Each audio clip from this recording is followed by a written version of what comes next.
अस्सलामुअलैकुम students. I hope कि आप सब खैरियत से होंगे और जम कर अपनी पढ़ाई कर रहे होंगे।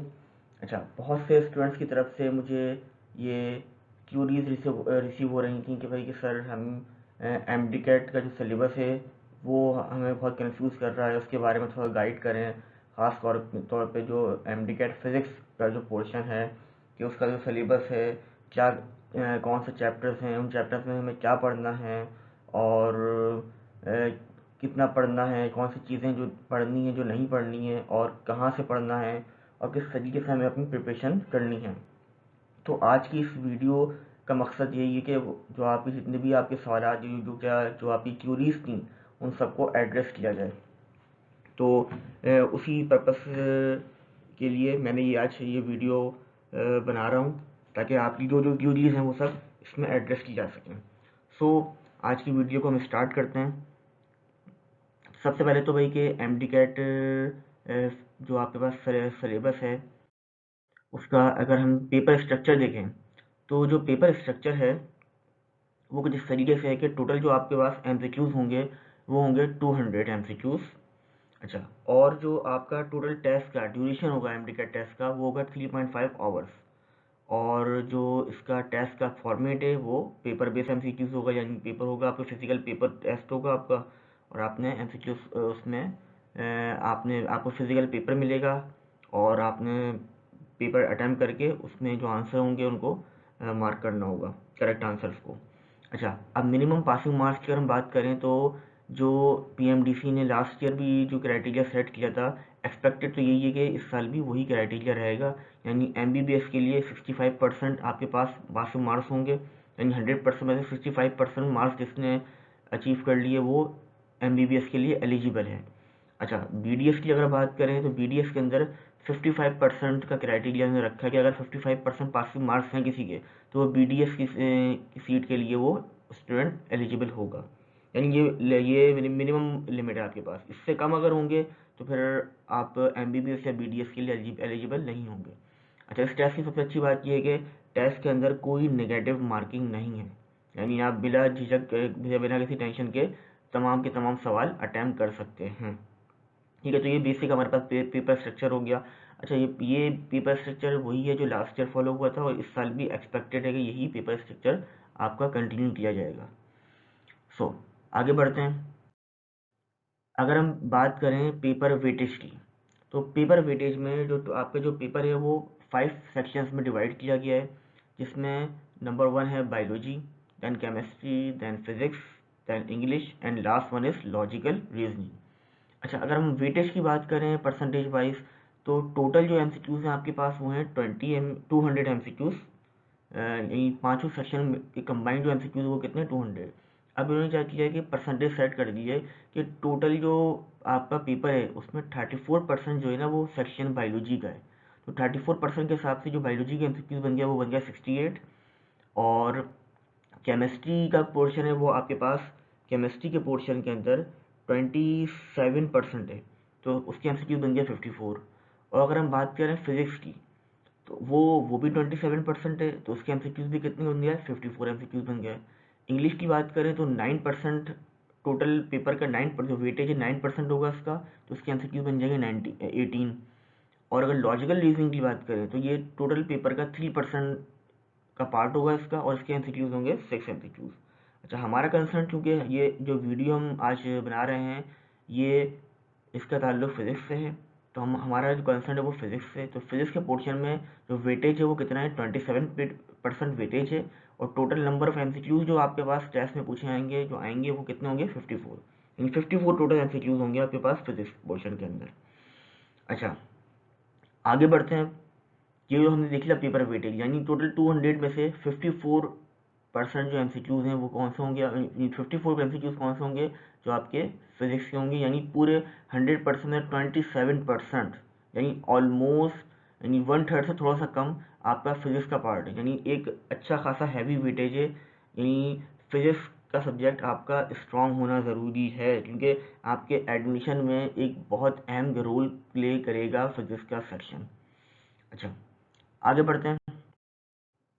अब कुछ डिफ़िकल्टी लेवल्स हैं कि आपके पास जो एमसीक्यूज़ टेस्ट में आएंगे उनको पीएमडीसी ने 3 लेवल्स में डिवाइड कर दिया है।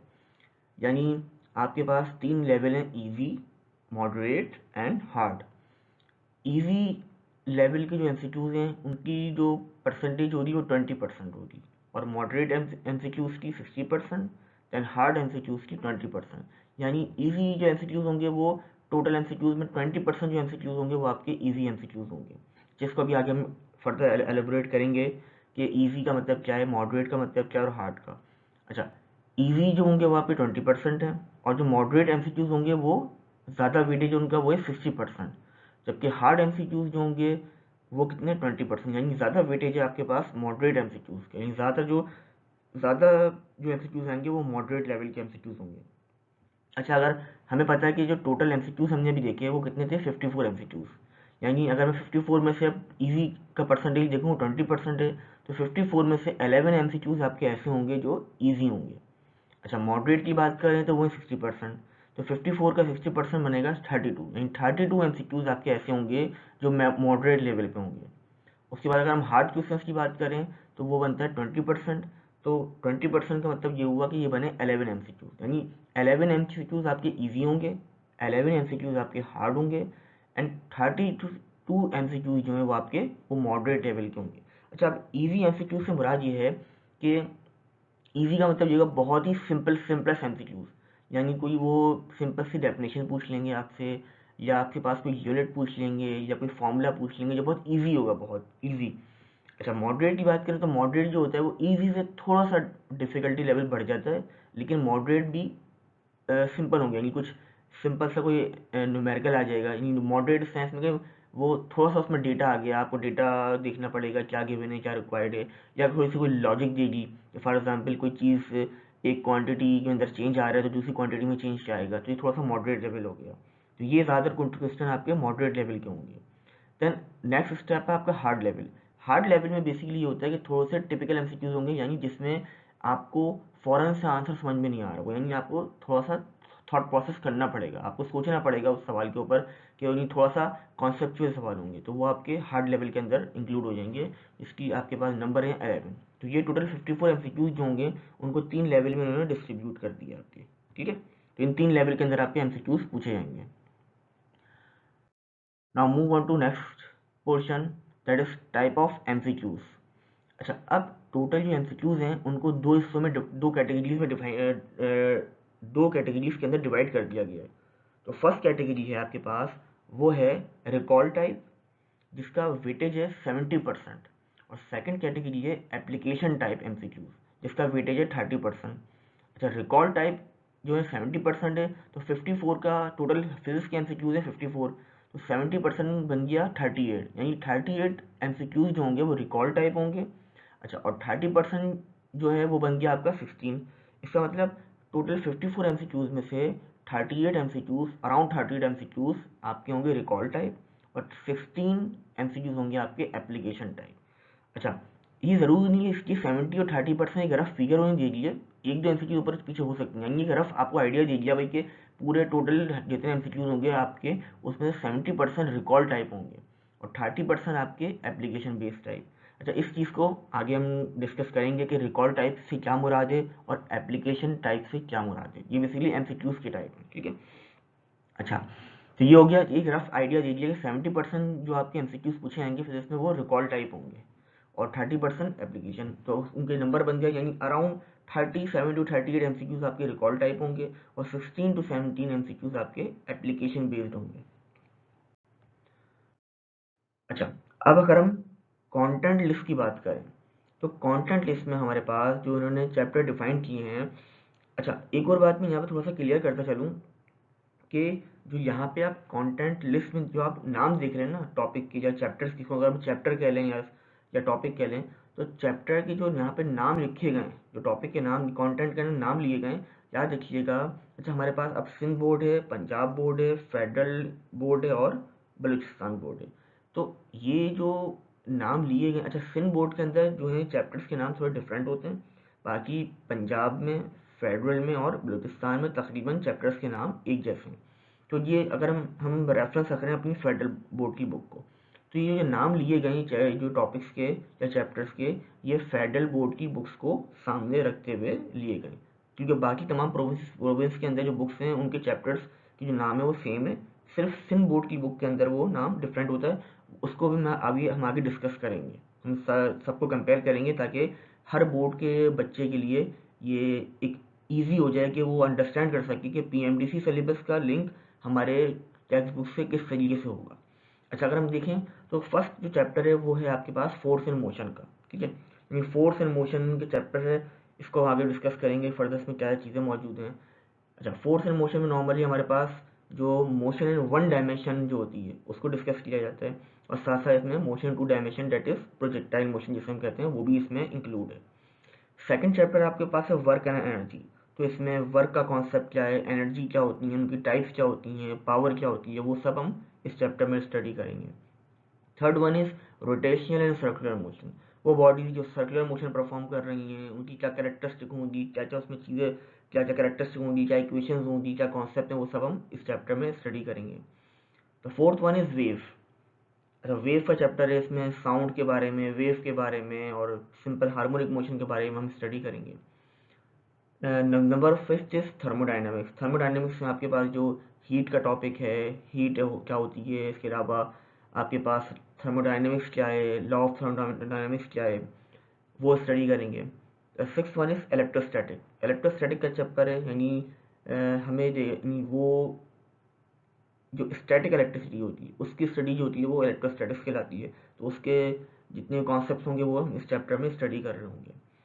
देन उसके बाद चैप्टर नंबर 7 वो है करंट इलेक्ट्रिसिटी। इसमें हम लाइव इलेक्ट्रिसिटी जो होती है, मूविंग इलेक्ट्रॉन्स जो होती हैं उनके वो स्टडी करेंगे, उनके मुख्तलिफ कॉन्सेप्ट, उनकी जो मुख्तलिफ टॉपिक्स हैं वो स्टडी करेंगे। उसके बाद चैप्टर नंबर 8 है आपके पास इलेक्ट्रोमैग्नेटिज्म। इसमें हम इलेक्ट्रोमैग्नेटिज्म के बेसिक जितने कॉन्सेप्ट हैं उनको स्टडी किया जाएगा। देन चैप्टर नंबर 9 के अंदर है इलेक्ट्रोमैग्नेटिक इंडक्शन। इलेक्ट्रोमैग्नेटिक इंडक्शन क्या होती है, उसकी टाइप्स क्या हैं और कौन से लॉज हैं और उनकी एप्लीकेशन क्या क्या है, कहाँ कहाँ यूज़ होती हैं, वो सब चीज़ें इसमें स्टडी की जाएंगी।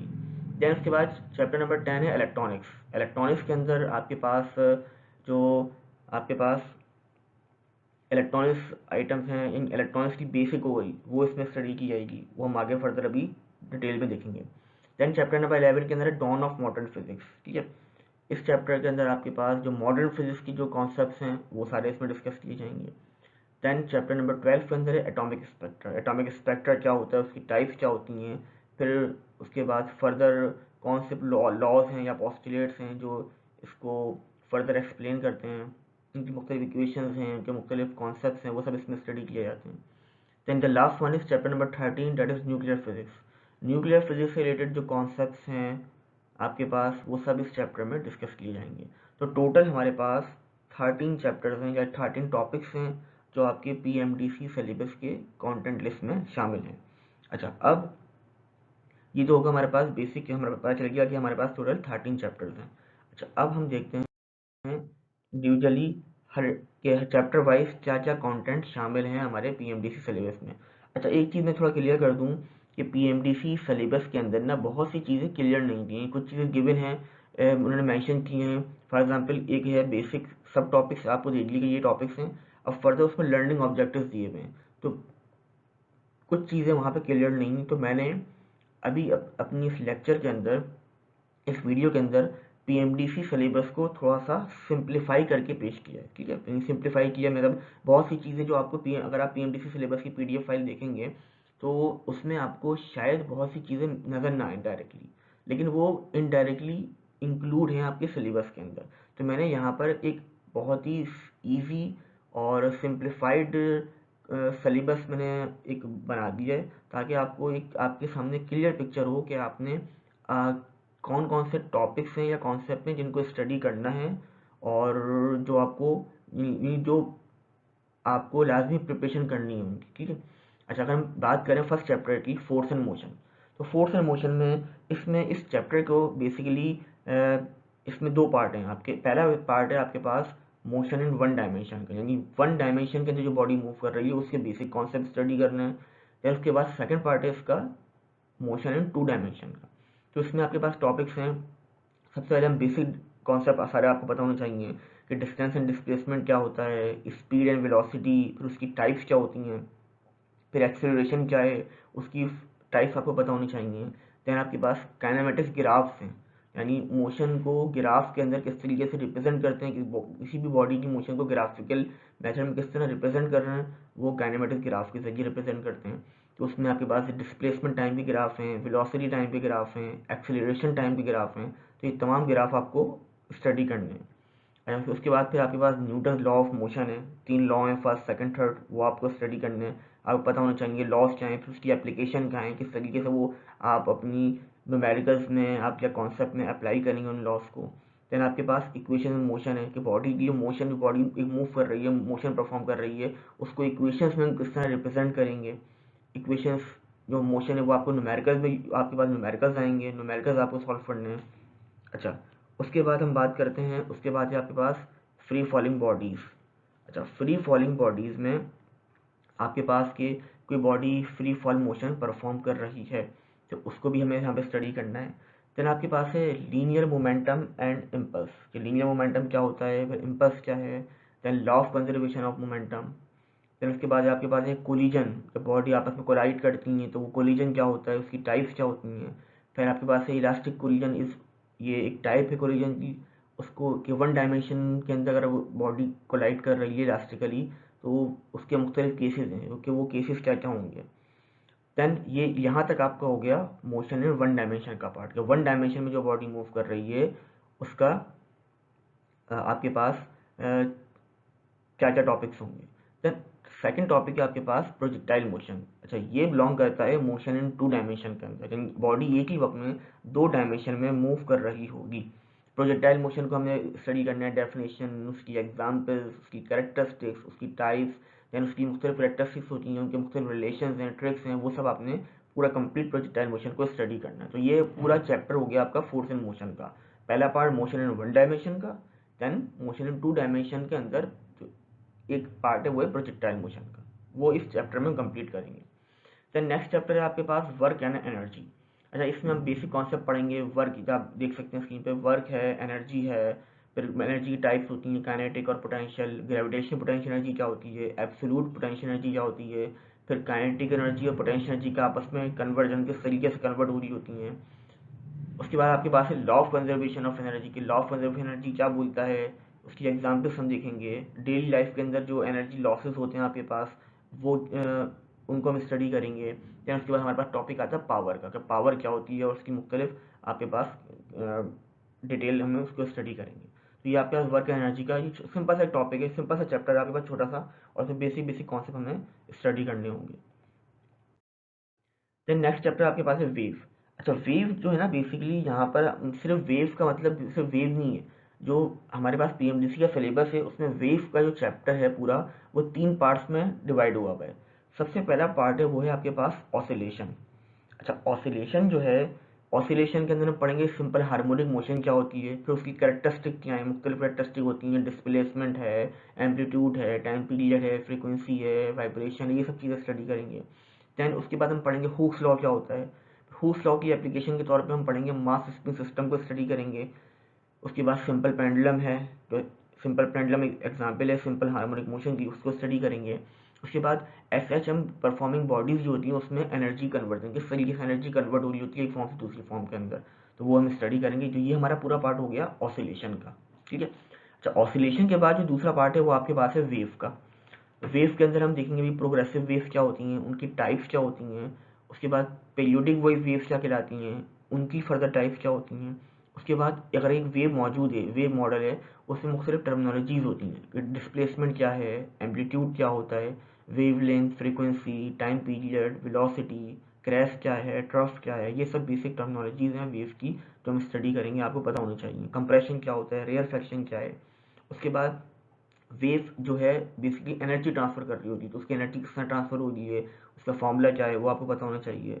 उसके बाद वेव की फर्दर टाइप्स हैं, मैकेनिकल और इलेक्ट्रोमैग्नेटिक, उनका डिफरेंस क्या है, दोनों में फ़र्क क्या है, किस तरीके से डिस्टिंग्विश करेंगे। उसके बाद फंडामेंटल इक्वेशन क्या होती है, वेव को इक्वेशन की फॉर्म में किस तरह रिप्रेजेंट करते हैं, ये स्टडी करना है। उसके बाद आपके पास है सुपर पोजिशन प्रिंसिपल, के साउंड वेव्स के अंदर सुपर पोजिशन प्रिंसिपल क्या है। तो उसमें हमारे पास 2 टॉपिक्स हैं, इंटरफेरेंस ऑफ साउंड वेव और बीट्स। ये 2 टॉपिक आपने स्टडी करने होंगे इस सुपरपोजिशन ऑफ प्रिंसिपल के अंदर, सॉरी सुपरपोजिशन ऑफ प्रिंसिपल के अंदर। देन उसके बाद आपके पास है स्टेशनरी वेव क्या होती हैं, स्टैंडिंग वेव्स क्या होती हैं, और इसके अलावा उनकी बेसिक कैरेक्टरिस्टिक होंगी, फंडामेंटल फ्रिक्वेंसी है, हार्मोनिक्स होते हैं, नोट क्या होते हैं, एंटी नोट क्या होते हैं, तो ये हमें इसमें स्टडी करना होगा। अब इसमें स्टैंडिंग वेव्स के अंदर 2 हमारे पास टॉपिक्स आएंगे। एक आएगा कि stationery waves form in a stretch string, कि अगर कोई स्ट्रिंग को स्ट्रेच किया जाए तो उसमें जो स्टेशनरी वेव्स बनती हैं उनको स्टडी करना है। Second one is stationary waves in a vibrating air column, कि अगर एयर कॉलम है, वाइब्रेटिंग एयर कॉलम, उसमें जो स्टेशनरी वेव्स प्रोड्यूस हो रही हैं उनकी स्टडी। ये पूरा कंप्लीट पार्ट हो गया हमारे पास वेव का। Then third part is sound. Sound के पार्ट में हमारे पास होगा भाई speed of sound in air, वो हमें देखना है, इसको पढ़ना है। उसमें न्यूटन ने जो फॉर्मूला दिया था speed of sound in air का, वो हम स्टडी करेंगे। फिर लेप्लास ने जो करेक्शन परफॉर्म की थी, बताई थी करेक्शन है, वो हम स्टडी करेंगे। उसके बाद हम देखेंगे वो फैक्टर कौन कौन से वो फैक्टर्स हैं जिन पे साउंड ऑफ एयर डिपेंड करती है। अच्छा, उसके बाद फिर नेक्स्ट टॉपिक हमारे पास है साउंड का डोपलर इफेक्ट। डोपलर इफेक्ट होता क्या है, उसके मुख्तलिफ केसेस होंगे, उसकी एप्लीकेशंस होंगी। 4 केसेस हमें इसमें दिए हुए हैं कि हमारे पास एक सोर्स होती है और एक ऑब्जर्वर होता है।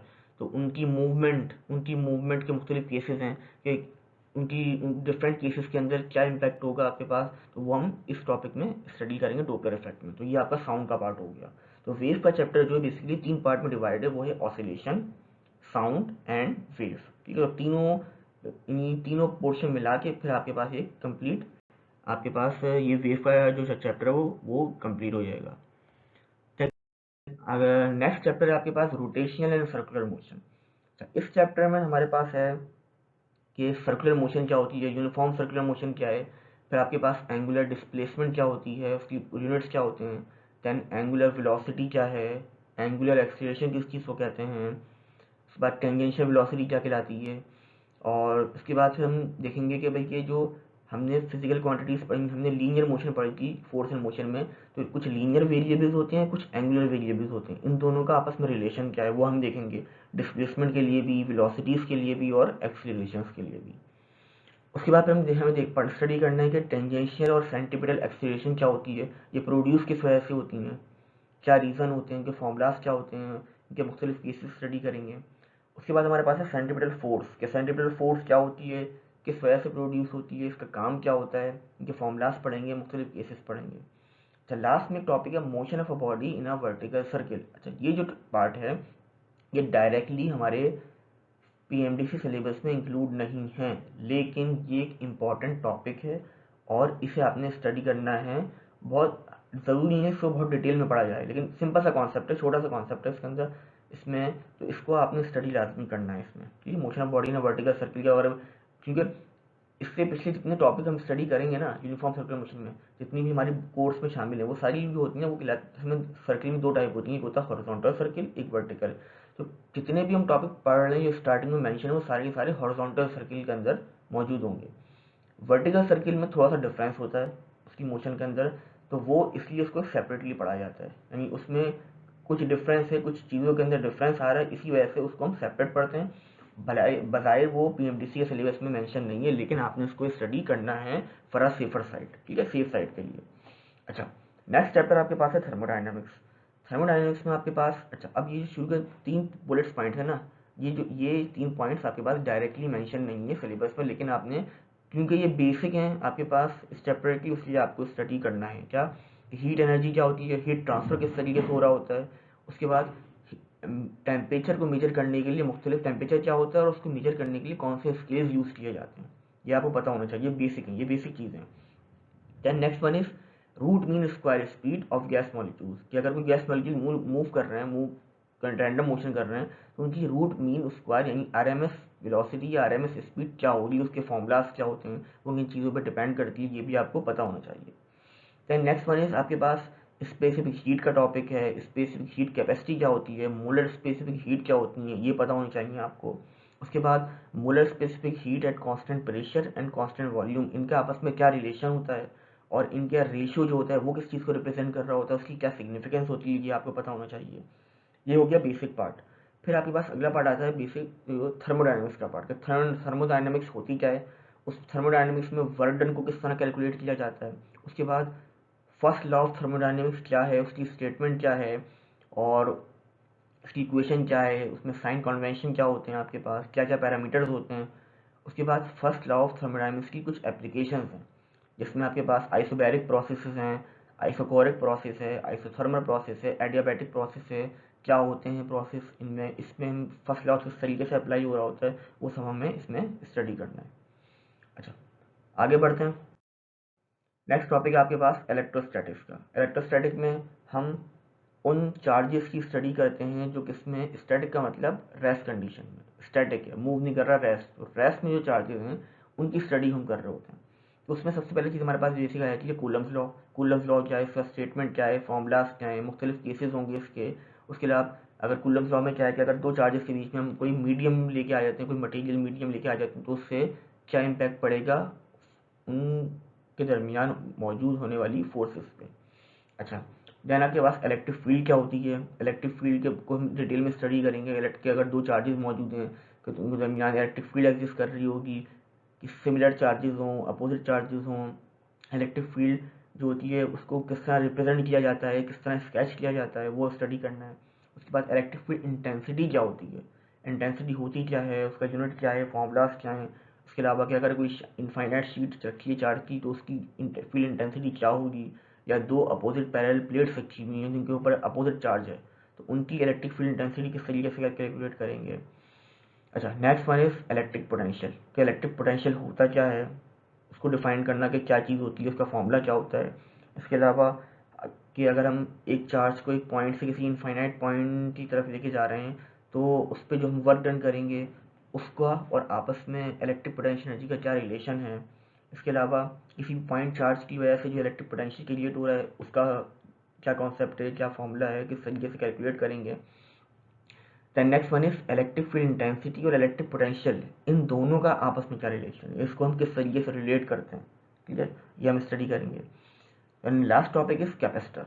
कैपेसिटर क्या होता है, कैपेसिटर का काम क्या होता है, इसकी टाइप्स क्या होती हैं, किस तरीके से वर्किंग कर रहा है, इनके कॉम्बिनेशन क्या होते हैं, कि अगर एक से ज़्यादा कैपेसिटर हो तो उसे किस तरीके से हम ज्वाइन करेंगे सर्किट के अंदर, उसको स्टडी करेंगे। फिर कैपेसिटर के अंदर जो एनर्जी स्टोरेज डिवाइस होती है, ये तो एनर्जी स्टोर होती है किस तरीके से स्टोर होती है, उसके क्या फॉर्मूलाज होते हैं, वो इन चीज़ों पर डिपेंड करती है, वो स्टडी करेंगे। फिर क्योंकि कैपेसिटर क्योंकि एक चार्ज स्टोरेज डिवाइस है तो ये किस तरीके से चार्ज होती है, किस तरीके से डिस्चार्ज होती है, वो हमने इस टॉपिक में स्टडी करना है। ये आपका कवर हो गया पूरा इलेक्ट्रोस्टैटिक का चैप्टर। ये वो टॉपिक्स हैं जो आपने इस चैप्टर में स्टडी करने हैं। Then next chapter is current electricity. तो करंट इलेक्ट्रिसिटी का जो चैप्टर है इसमें आपने बेसिक कॉन्सेप्ट पढ़ना है कि स्टेडी करंट होता क्या है, स्टेडी करंट का कॉन्सेप्ट क्या है। उसके बाद बेसिक चार्ज हो गया, करंट हो गया। तो उसके बाद फिर क्या है, ओम्स लॉ क्या होता है, ओम्स लॉ की स्टेटमेंट क्या है, उसके रिलेशंस क्या हैं, उनके ग्राफ्स क्या हैं, वो आपने सब स्टडी करना है ओम्स लॉ को डिटेल के अंदर। Then next one is electrical resistance क्या चीज़ होती है और ये किन किन फैक्टर्स पर डिपेंड करती है, टेम्परेचर के चेंज होने से रेजिस्टेंस के ऊपर क्या इम्पैक्ट पड़ेगा। फिर उसके बाद इसी से कनेक्टेड टॉपिक है रेजिस्टिविटी क्या चीज़ होती है, इस रेजिस्टिविटी का भी टेम्परेचर से क्या रिलेशन होता है, टेम्परेचर के चेंज होने से इसमें क्या चेंज आता है। ये सब चीज़ें हमें स्टडी करनी है। उसके बाद है आपके पास रजिस्टर, जैसे हमारा कैपेसिटर था लास्ट चैप्टर में, इसमें होता है रजिस्टर। रजिस्टर क्या, एक हीट ऐसी डिवाइस है जिसमें आपके पास हीट डिसिपेट हो रही होती है या जिससे हम करंट को कंट्रोल कर रहे होते हैं, लिमिट कर रहे होते हैं सर्किट के अंदर, ये इसका पर्पस जो होता है। तो जब सर्किट में हम यूज़ करेंगे तो उसके कॉम्बिनेशन क्या होंगे, किस तरीके से कनेक्ट किया जाएगा, किस किस तरह से उसको सर्किट में कंबाइन करनी ज्वाइन कर सकते हैं, क्या क्या किस तरह कनेक्ट कर सकते हैं, वो हम इसमें पढ़ेंगे स्टडी कॉम्बिनेशन के अंदर। फिर जैसा हमने वहाँ पे पढ़ा था वर्क पावर के अंदर पावर पढ़ा था, तो यहाँ पे इलेक्ट्रिकल पावर क्या है, रजिस्टर के अंदर पावर डिसिपेट हो रही होती है वो क्या होती है, किस तरीके से होती है, उसके क्या फॉर्मूलाज हैं, फिर उसका यूनिट क्या होता है। उसके बाद किलो वाट ओवर क्या चीज़ है, किस चीज़ को रिप्रेजेंट कर रही होती है, इसका फॉर्मूला क्या है, इसकी यूनिट क्या है और किस तरह कैलकुलेट की जाती है। Then next one is EMF यानी इलेक्ट्रोमोटिव फोर्स, वो क्या होती है और पोटेंशियल डिफरेंस किस चीज़ को कहते हैं, उन दोनों का आपस में डिफरेंस। उसके बाद मुख्तलिफ इलेक्ट्रिकल सोर्सेज होती हैं, उनकी इलेक्ट्रिकल इंटरनल रेजिस्टेंस क्या होती है और उनके क्या इम्पैक्ट पड़ते हैं सर्किट के ऊपर। उसके बाद condition for maximum power transfer, कि अगर एक बैटरी कनेक्टेड है किसी सर्किट के अंदर और इसमें उसमें रेजिस्टेंस भी मौजूद है तो मैक्सिमम पावर ट्रांसफ़र किस कंडीशन पे हो रही है वो हम इसमें स्टडी करेंगे। ठीक है, ये आपका चैप्टर हो गया करंट एंड इलेक्ट्रिसिटी का। Next one is electromagnetism. Electromagnetism के अंदर हम पढ़ेंगे कि मैग्नेटिक फील्ड क्या होती है।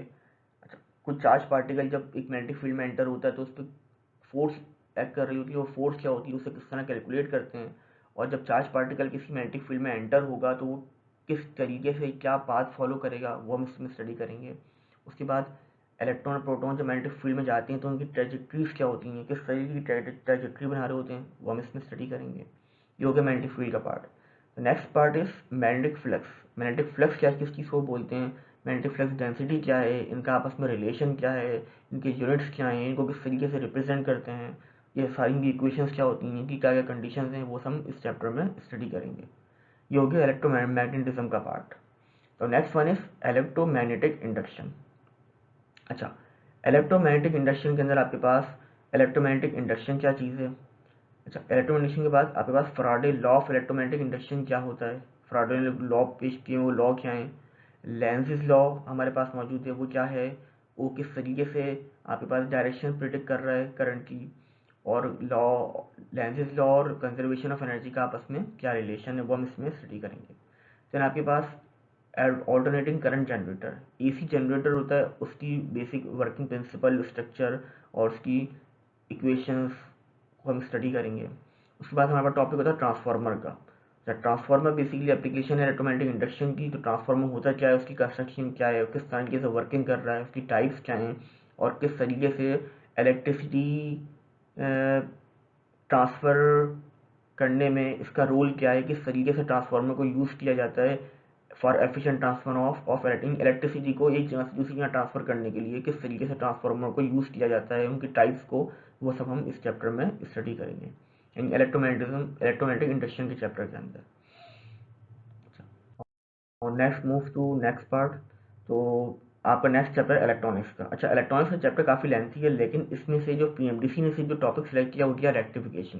कि रेक्टिफिकेशन होती क्या है और उसकी टाइप्स क्या हैं। दो टाइप्स होती हैं, हाफ वेव रेक्टिफिकेशन और फुल वेव। तो आपको रेक्टिफिकेशन की बेसिक, रेक्टिफायर क्या होता है, रेक्टिफिकेशन क्या होती है, उसकी बेसिक पता हो और उनकी टाइप्स हो गई, वो आपने स्टडी करनी है इस चैप्टर के अंदर। छोटा सा चैप्टर है ये, इसमें एक ही टॉपिक है बस।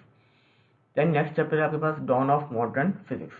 अच्छा, अब डॉन ऑफ मॉडर्न फिजिक्स में क्या है कि आपके पास जो हमें पता है कि लाइट जो बेसिकली डुअल नेचर रखती है, वो पार्टिकल मॉडल भी है उसका और वेव मॉडल भी। इस चैप्टर में हमारा पीएमडीसी सिलेबस से और सिर्फ स्टडी हमें करना है particle model light in terms of photon with particular energy. यानी हमें पार्टिकल मॉडल नेचर स्टडी करना है लाइट का। अब उसमें हमारे पास चार चीज़ें आती हैं। Number one is Planck's quantum theory, then photoelectric effect, Compton's effect and pair production. तो चार ये प्रोसेस हैं जो हमें स्टडी करने हैं इस चैप्टर के अंदर, जो कि रिप्रेजेंट कर रहे होते हैं पार्टिकल मॉडल ऑफ लाइट को।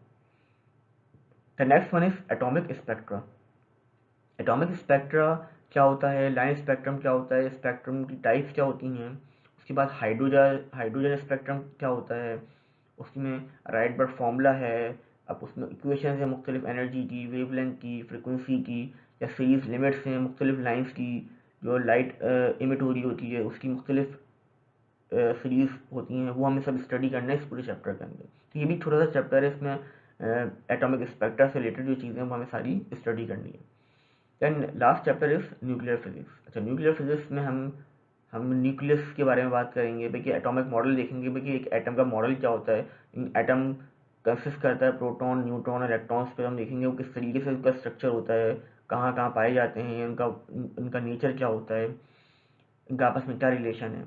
Then next topic is radioactive decay. कि रेडियोएक्टिव डीके होती क्या चीज़ है, इसका नेचर कैसा होता है, इसमें डीके की टाइप्स क्या क्या होती हैं, और जो टाइप्स होती हैं उनकी कैरेक्टरिस्टिक क्या क्या होती हैं। उसके बाद लॉ ऑफ रेडियोएक्टिव डीके क्या होता है, क्या इसका स्टेटमेंट है, ये क्या रिप्रेजेंट कर रहा होता है।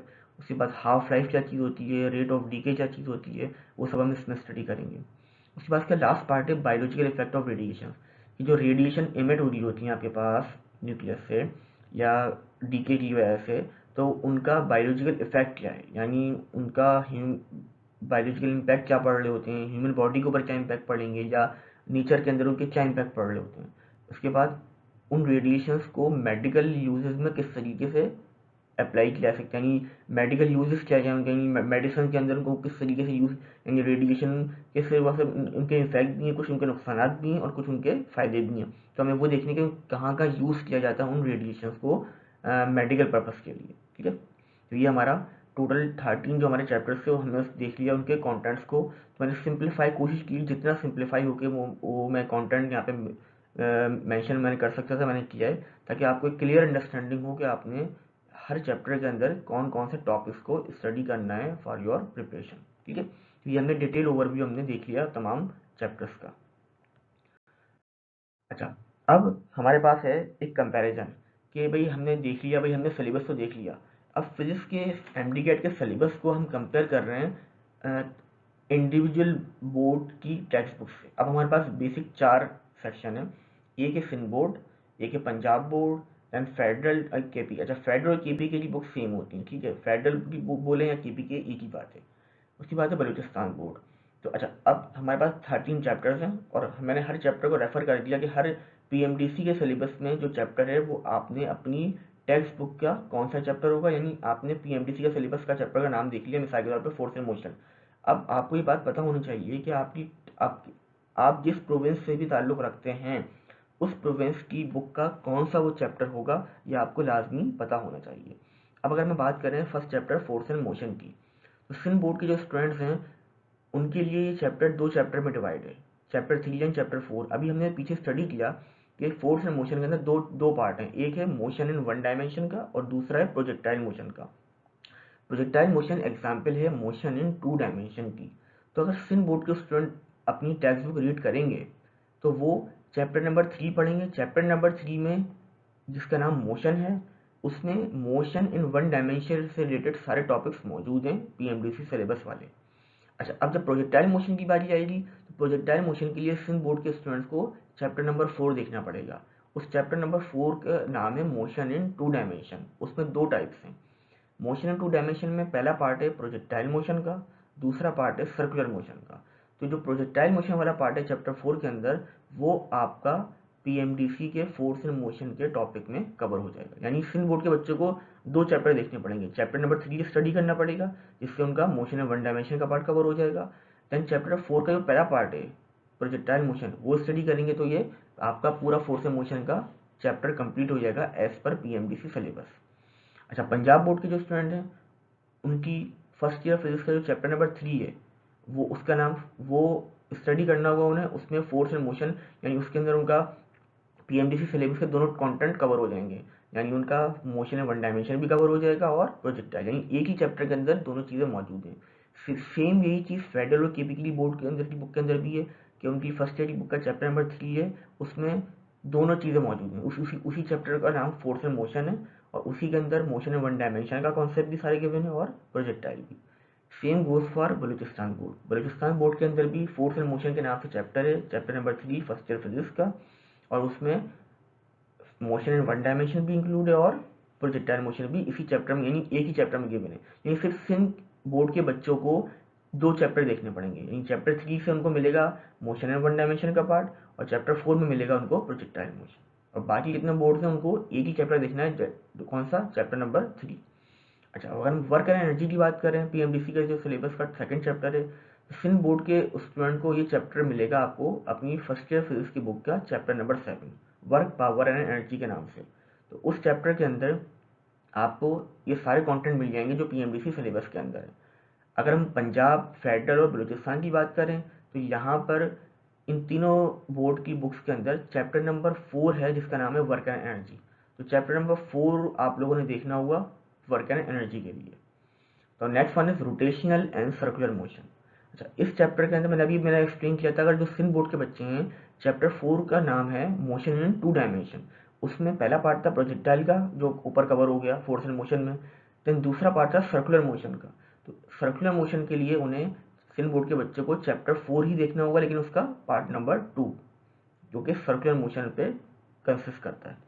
अच्छा, अगर हम बात करें पंजाब, फेडरल और बलूचिस्तान और या केपी के बच्चों की, तो उनको क्या करना है, अपनी फर्स्ट ईयर फिजिक्स की बुक खोलनी है और चैप्टर नंबर 5 जो है वो है रोटेशन और सर्कुलर मोशन इन तीनों बोर्ड में। तो आपने अपना चैप्टर नंबर 5 देखना है अगर आप पंजाब, फेडरल, KPK या बलूचिस्तान से बिलोंग करते हैं। 10 चैप्टर है waves, number 4 chapter waves. Sindh board के बच्चों के लिए फर्स्ट ईयर फिजिक्स का जो चैप्टर नंबर 8 है वो आपके पास मौजूद है, चैप्टर नंबर 8, जिसमें सारे कंटेंट यूज होंगे वेव वाले। यानी वेव के अंदर 3 पार्ट थे, हमने देखा ऑसिलेशन का पार्ट था, साउंड था, वेव। तीनों पार्ट इस एक ही चैप्टर में मौजूद है, चैप्टर नंबर 8 के अंदर, सिंध बोर्ड के अंदर। तो सिंध बोर्ड के बच्चों को चैप्टर नंबर 8 स्टडी करना होगा वेव का चैप्टर कंप्लीट करने के लिए अपना। अच्छा, पंजाब की बात करूँ, फेडरल की, KPK, बलूचिस्तान, तो इसमें यहाँ पर भी क्या है, सिमिलैरिटी है। क्या, इनमें 2 चैप्टर हैं, चैप्टर नंबर 7 और 8। अच्छा, जो ऑसिलेशन वाला टॉपिक है, जिसे हम सिंपल हार्मोनिक मोशन बोल रहे हैं, वो पार्ट अगर स्टडी करना है तो आपने अपना चैप्टर नंबर 7 देखना होगा। तीनों, चाहे पंजाब का हो, फेडरल हो, KPK हो या बलूचिस्तान, सब इनकी फर्स्ट ईयर फिजिक्स की बुक के अंदर चैप्टर नंबर 7 है, उसमें से आपका ऑसिलेशन यानी SHM वाला पार्ट कवर हो जाएगा। बाकी बचे 2 पार्ट, वेव एंड साउंड, उसके लिए आपको स्टडी करना पड़ेगा चैप्टर नंबर 8। यानी पंजाब हो, फेडरल हो, KPK या बलूचिस्तान, ऑसिलेशन वाला पार्ट चैप्टर 7 से कवर होगा और साउंड एंड वेव वाला पार्ट चैप्टर नंबर 8 से कवर हो जाएगा आपका। अच्छा, अब बात करें थर्मोडायनेमिक्स की। तो अच्छा, ये जो शुरू के 4 सिंध बोर्ड के लिए ये शुरू के 4 चैप्टर थे, इनमें आपका सिंध बोर्ड का फर्स्ट ईयर से रिलेटेड, यानी ये शुरू के 4 चैप्टर हो गए, ये सिंध बोर्ड के ये आपके फर्स्ट ईयर से रिलेटेड, यानी ये 4 चैप्टर किसमें आ रहे हैं, फर्स्ट ईयर के अंदर। थर्मोडायनेमिक्स की अगर बात करूं तो थर्मोडायनेमिक्स के अंदर सिंध बोर्ड के बच्चों को अब आना पड़ेगा सेकेंड ईयर फिजिक्स की बुक के ऊपर। सेकेंड ईयर की टेक्स्ट बुक खोलेंगे तो उसमें पहले ही चैप्टर है, चैप्टर 11 के नाम से। अच्छा, उसका नाम है हीट। उसमें 2 पार्ट हैं, हीट का पार्ट है और थर्मोडायनेमिक्स का।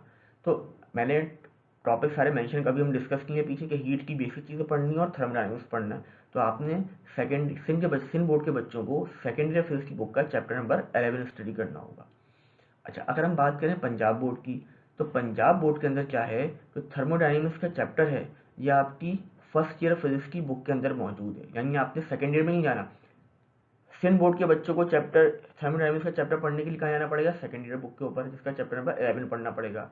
लेकिन पंजाब बोर्ड के बच्चों को थर्मोडायनेमिक्स का चैप्टर पढ़ने के लिए कहाँ जाना पड़ेगा, फर्स्ट ईयर की बुक। फर्स्ट ईयर बुक का लास्ट चैप्टर है, जिसे जो है फर्स्ट पंजाब के अंदर जो चैप्टर है वो 1 से लेकर 11 तक है, और जो चैप्टर नंबर 11 है फर्स्ट ईयर का वो है थर्मोडायनेमिक्स के नाम से। यानी पंजाब के बच्चों को थर्मोडायनेमिक्स का चैप्टर मिलेगा फर्स्ट ईयर की बुक के अंदर, जो कि लास्ट चैप्टर होगा, चैप्टर नंबर 11। अच्छा, अगर हम बात करें फेडरल, KPK या बलूचिस्तान, तो इन दोनों में क्या होगा, इन दोनों को भी अपनी फर्स्ट ईयर की बुक पे ही जाना होगा। फर्स्ट ईयर फिजिक्स की बुक होगी, उसका चैप्टर नंबर 10 होगा, फेडरल के लिए भी, KPK के लिए भी और बलूचिस्तान के लिए भी। सिर्फ पंजाब बोर्ड के अंदर वो कौन सा होगा, चैप्टर नंबर 11। और सिंध बोर्ड के बच्चों को ये चैप्टर फर्स्ट ईयर में नहीं मिलेगा, उनको किसमें मिलेगा, सेकंड ईयर। यानी सेकंड ईयर का पहला चैप्टर है, चैप्टर 11 के नाम से, वो होगा हीट के नाम से। वहाँ से आप स्टडी करेंगे थर्मोडायनेमिक्स का पूरा पार्ट। नाउ अब आगे बढ़ते हैं इलेक्ट्रोस्टैटिक के अंदर। अच्छा, इलेक्ट्रोस्टैटिक के अंदर क्या होगा, अब चारों बोर्ड के अंदर आपने ये पार्ट हो गया स्टार्ट सेकंड ईयर का। अब यहाँ से जितने चैप्टर हैं ये सब क्या है, सेकंड ईयर का पार्ट है। अगर सिंध बोर्ड के स्टूडेंट को स्टडी करना है तो उन्हें अपनी सेकंड ईयर की टेक्स्ट बुक का चैप्टर नंबर 12 स्टडी करना होगा, जो कि इलेक्ट्रोस्टैटिक को डील करता है। पंजाब बोर्ड की बात करें तो पंजाब बोर्ड के अंदर जो सेकंड ईयर की फिजिक्स की बुक स्टार्ट होती है वो चैप्टर नंबर 12 यानी इलेक्ट्रोस्टैटिक से ही स्टार्ट होती है। तो उन्हें अपनी सेकंड ईयर फिजिक्स का पहला चैप्टर पढ़ना होगा, जो कि चैप्टर नंबर 12 होगा। ठीक है। अच्छा, अगर हम बात करें फेडरल बोर्ड, KPK बोर्ड और बलूचिस्तान, तो उनकी जो सेकंड ईयर की बुक स्टार्ट होती है वो चैप्टर नंबर 11 से स्टार्ट होती है, जिसका चैप्टर का नाम होता है इलेक्ट्रोस्टैटिक। तो इन्हें चैप्टर नंबर 11 इन स्टडी करना होगा, किसके लिए, इलेक्ट्रोस्टैटिक के लिए। देन चैप्टर नंबर 7 है electro current electricity. Sindh board के बच्चे जो होंगे वो अपनी सेकेंड ईयर फिजिक्स की बुक का चैप्टर नंबर 3 यानी चैप्टर नंबर 13 के नाम से वो स्टडी करेंगे, तो उनका करंट इलेक्ट्रिसिटी की प्रिपरेशन हो जाएगी। अच्छा, पंजाब बोर्ड के अंदर भी चैप्टर नंबर 13 के नाम से सेकेंड ईयर फिजिक्स की का चैप्टर, तो वो चैप्टर नंबर 13 को स्टडी करेंगे करंट इलेक्ट्रिसिटी के लिए। और फेडरल, KPK, बलूचिस्तान के जो बच्चे हैं उनके लिए जो चैप्टर होगा वो चैप्टर नंबर 12 होगा, करंट इलेक्ट्रिसिटी के नाम से। अच्छा, अब नेक्स्ट चैप्टर है इलेक्ट्रोमैग्नेटिज्म। सिंध बोर्ड के अंदर क्या है, सिंध बोर्ड के अंदर बेसिकली एक ही चैप्टर है इलेक्ट्रोमैग्नेटिज्म के नाम से, जिसमें आपके पास उसको 2 पार्ट में डिवाइड किया गया है। पहला पार्ट जो है वो कंसिस्ट करता है इलेक्ट्रोमैग्नेटिज्म को डील करता है, तो आप चैप्टर नंबर सिंध बोर्ड के बच्चे चैप्टर नंबर 14 को स्टडी करेंगे, उसका पहला पार्ट, जो किससे रिलेटेड है, इलेक्ट्रोमैग्नेटिज्म और उसके बेसिक कॉन्सेप्ट से रिलेटेड। तो वो चैप्टर 14 का पहला पार्ट पढ़ लेंगे, इससे उनका इलेक्ट्रोमैग्नेटिज्म वाला पार्ट कवर हो जाएगा। पंजाब के अंदर बच्चे क्या करेंगे, पंजाब की जो बोर्ड सेकेंड ईयर की बुक है उसमें चैप्टर नंबर 14 जो है वो स्टडी करेंगे स्टूडेंट, जिससे उनका इलेक्ट्रोमैग्नेटिज्म वाला पार्ट कवर हो जाएगा। यानी चैप्टर 14 डील कर रहा है उनका इलेक्ट्रोमैग्नेटिज्म से। फेडरल, केपीके और बलूचिस्तान की जो बुक है उनमें चैप्टर नंबर 13 है जो कि डील करेगा आपके इलेक्ट्रोमैग्नेटिज्म के चैप्टर से। उसके बाद नेक्स्ट चैप्टर इलेक्ट्रोमैग्नेटिक इंडक्शन। अच्छा, सिंध बोर्ड के बच्चे जो होंगे वो स्टिल इसमें क्या पढ़ेंगे, चैप्टर नंबर 14 को ही स्टडी करेंगे। यानी चैप्टर नंबर 14 का दो पार्ट हैं। पहला पार्ट जो है वो डील कर रहा है इलेक्ट्रोमैग्नेटिज्म से, उसी चैप्टर का सेकंड पार्ट जो है वो किससे डील कर रहा है, इलेक्ट्रोमैग्नेटिक इंडक्शन। यानी चैप्टर नंबर 14 के अंदर ही आपके ये दोनों टॉपिक कवर हो जाएंगे सिंध बोर्ड के बच्चों के लिए, इलेक्ट्रोमैग्नेटिज्म भी और इलेक्ट्रोमैग्नेटिक इंडक्शन भी। लेकिन अगर हम पंजाब की बात करें तो पंजाब के अंदर इलेक्ट्रोमैग्नेटिज्म का चैप्टर जो है वो चैप्टर नंबर 14 में कवर होगा, और इलेक्ट्रोमैग्नेटिक इंडक्शन के लिए आपको चैप्टर नंबर 15 को स्टडी करना पड़ेगा पंजाब के बच्चों को। अच्छा, अगर हम बात करें फेडरल, केपीके और बलूचिस्तान बोर्ड को, तो इनके बच्चों को चैप्टर नंबर 13 पढ़ना पड़ेगा इलेक्ट्रोमैग्नेटिज्म के लिए, और चैप्टर नंबर 14 स्टडी करना पड़ेगा इलेक्ट्रोमैग्नेटिक इंडक्शन के लिए। ठीक है। अच्छा, next one is electronics. Electronics का चैप्टर हमने देखा एक ही टॉपिक है, that is rectification. Basic rectification होती है क्या है, उसकी टाइप्स क्या होती हैं, इसको आपने अच्छे से स्टडी करना है। सिंध बोर्ड के बच्चों के लिए ये चैप्टर होगा चैप्टर नंबर 16। चैप्टर नंबर 16 का जो चैप्टर है उसमें आपको ये रेक्टिफिकेशन का टॉपिक मिल जाएगा सिंध बोर्ड के बच्चों को। अच्छा, पंजाब बोर्ड में अगर आए तो पंजाब बोर्ड में चैप्टर नंबर 18 के नाम से है इलेक्ट्रॉनिक्स का चैप्टर, तो चैप्टर नंबर 18 में जाके वो रेक्टिफिकेशन का टॉपिक स्टडी करेंगे। फेडरल, केपीके और बलूचिस्तान के जो बच्चे हैं उनकी बुक के अंदर चैप्टर नंबर 17 के नाम से ये चैप्टर है, तो चैप्टर नंबर 17 में जाके रेक्टिफिकेशन का टॉपिक स्टडी कर लेंगे। The next chapter is dawn of modern physics. अच्छा, सिंध बोर्ड के अंदर जो ये चैप्टर है ये चैप्टर 17 है। अच्छा, एक बात याद रखिएगा, सिंध बोर्ड के अंदर इस चैप्टर का नाम डॉन ऑफ मॉडर्न फिजिक्स नहीं है, बल्कि उसका नाम है एडवेंट ऑफ मॉडर्न फिजिक्स। ठीक है, लेकिन फर्क नहीं, एडवेंट बोले डॉन ऑफ मॉडर्न फिजिक्स बोले एक ही है, कंटेंट सबका सेम है, सिर्फ चैप्टर का नाम का फर्क है। सिंध बोर्ड के अंदर चैप्टर नंबर 17 होगा एडवेंट ऑफ मॉडर्न फिजिक्स के नाम से, उसमें आपको ये सारे टॉपिक जो हमने अभी पीछे डिस्कस किए थे वो सब मिल जाएंगे।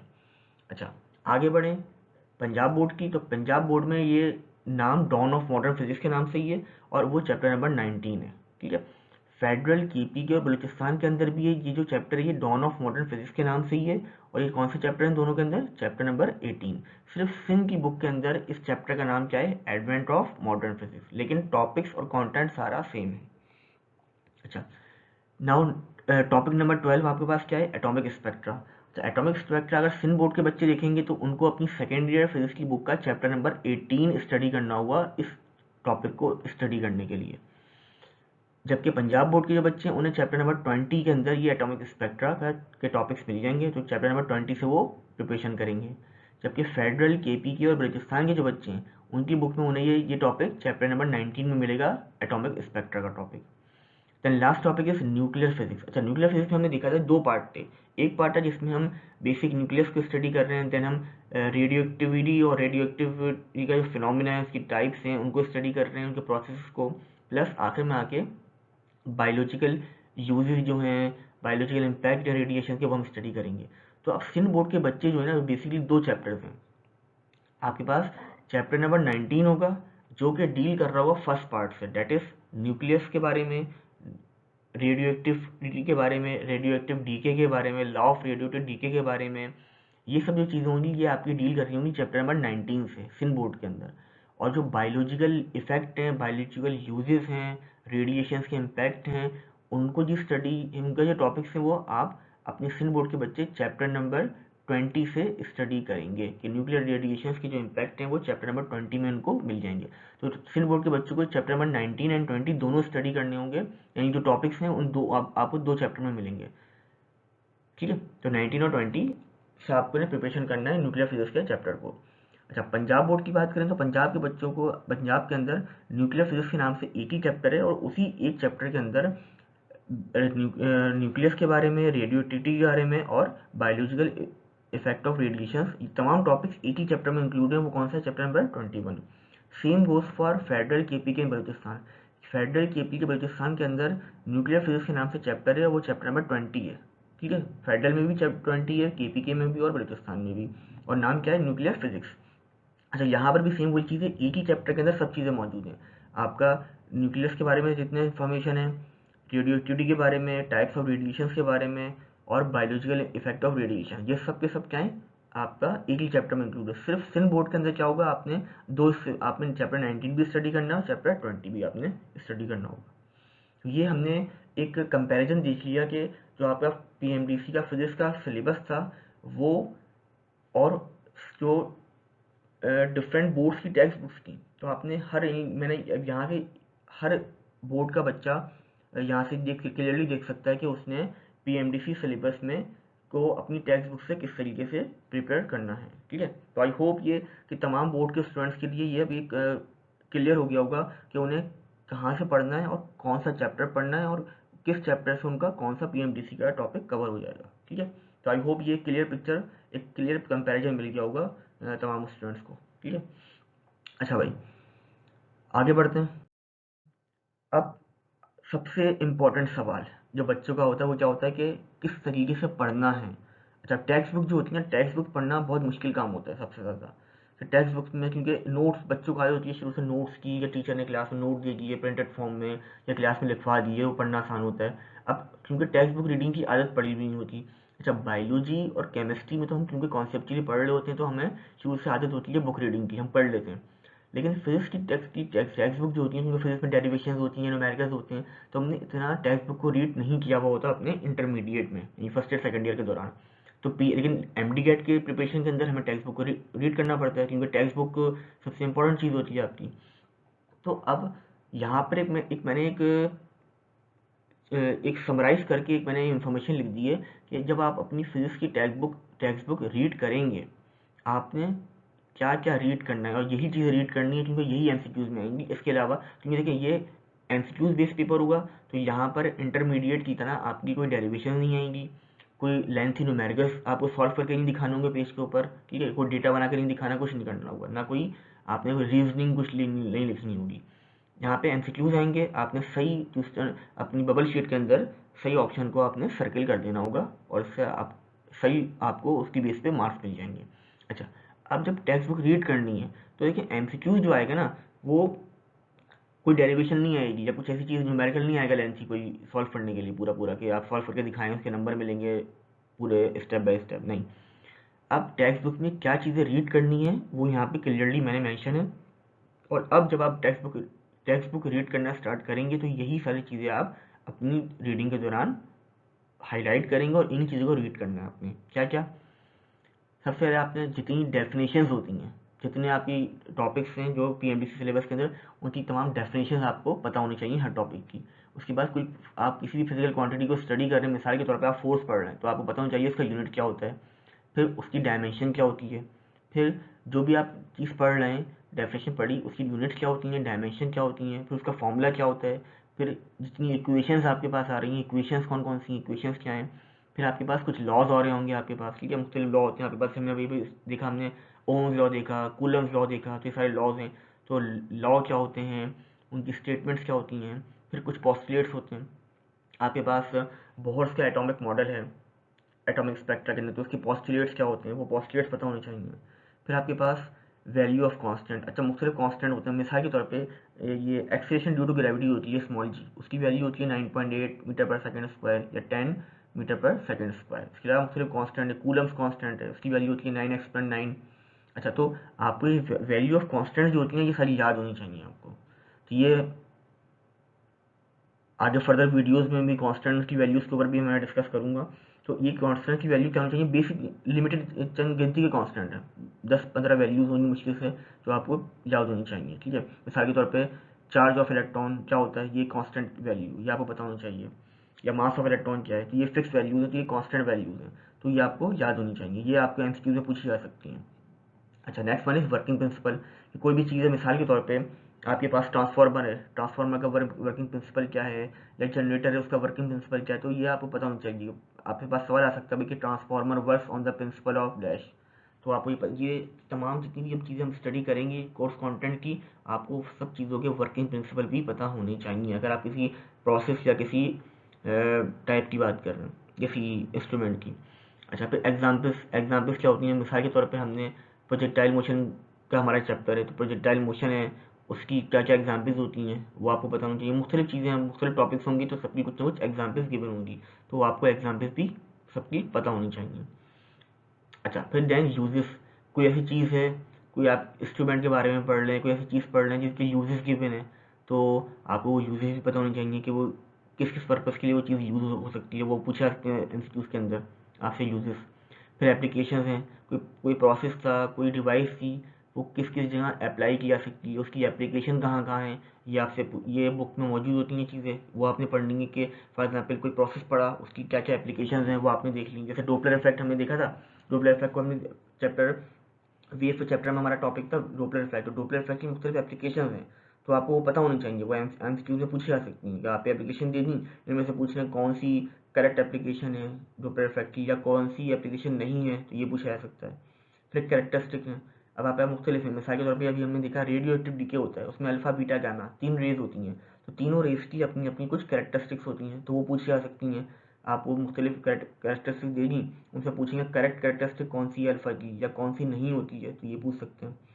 फिर कुछ बुकिश स्टेटमेंट्स होते हैं, बुक की कुछ लाइंस होती हैं, वैसे कुछ ऐसी स्पेसिफिक लाइंस जो होंगी कि कोई भी रैंडम वो आपसे पूछी जा सकती हैं, वो आपको पता होनी चाहिए।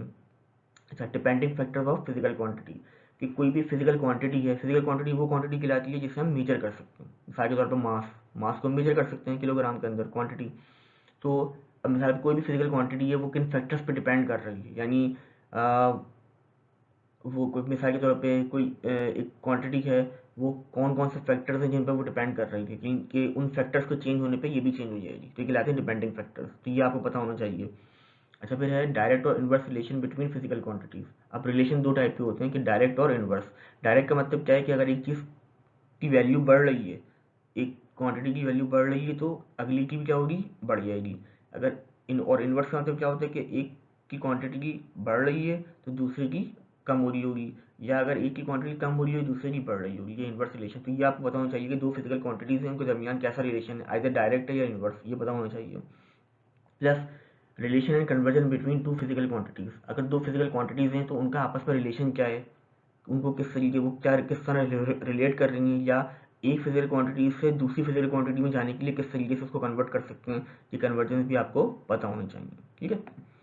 अच्छा, जो ये वो सारी चीज़ें हो गई, टोटल 17 बुलेट पॉइंट्स हैं, यानी ये वो चीज़ हो गई जो आपने लाजमी स्टडी करनी है, और इन्हीं से अंदर से घुमा फिरा के आपके पास एमसीक्यूज बन रहे होंगे। ठीक है, तो ये आपने सारी चीज़ें जब आपने चाहे किसी भी बोर्ड से हो, आपने अपनी टेक्स्ट बुक रीड करना स्टार्ट करनी है, तो आपने ये तमाम चीज़ें रीड आउट करनी है। ठीक है, ये आपके पास एक ये समराइज फॉर्म में एक आपके पास ये आ गई, अब पढ़ना क्या है आपने। अच्छा, नेक्स्ट वन इज आपके पास कि भाई के what type of MCQs can be asked in MD CAT. ठीक है। अच्छा, अब हमें देखना है कि आपने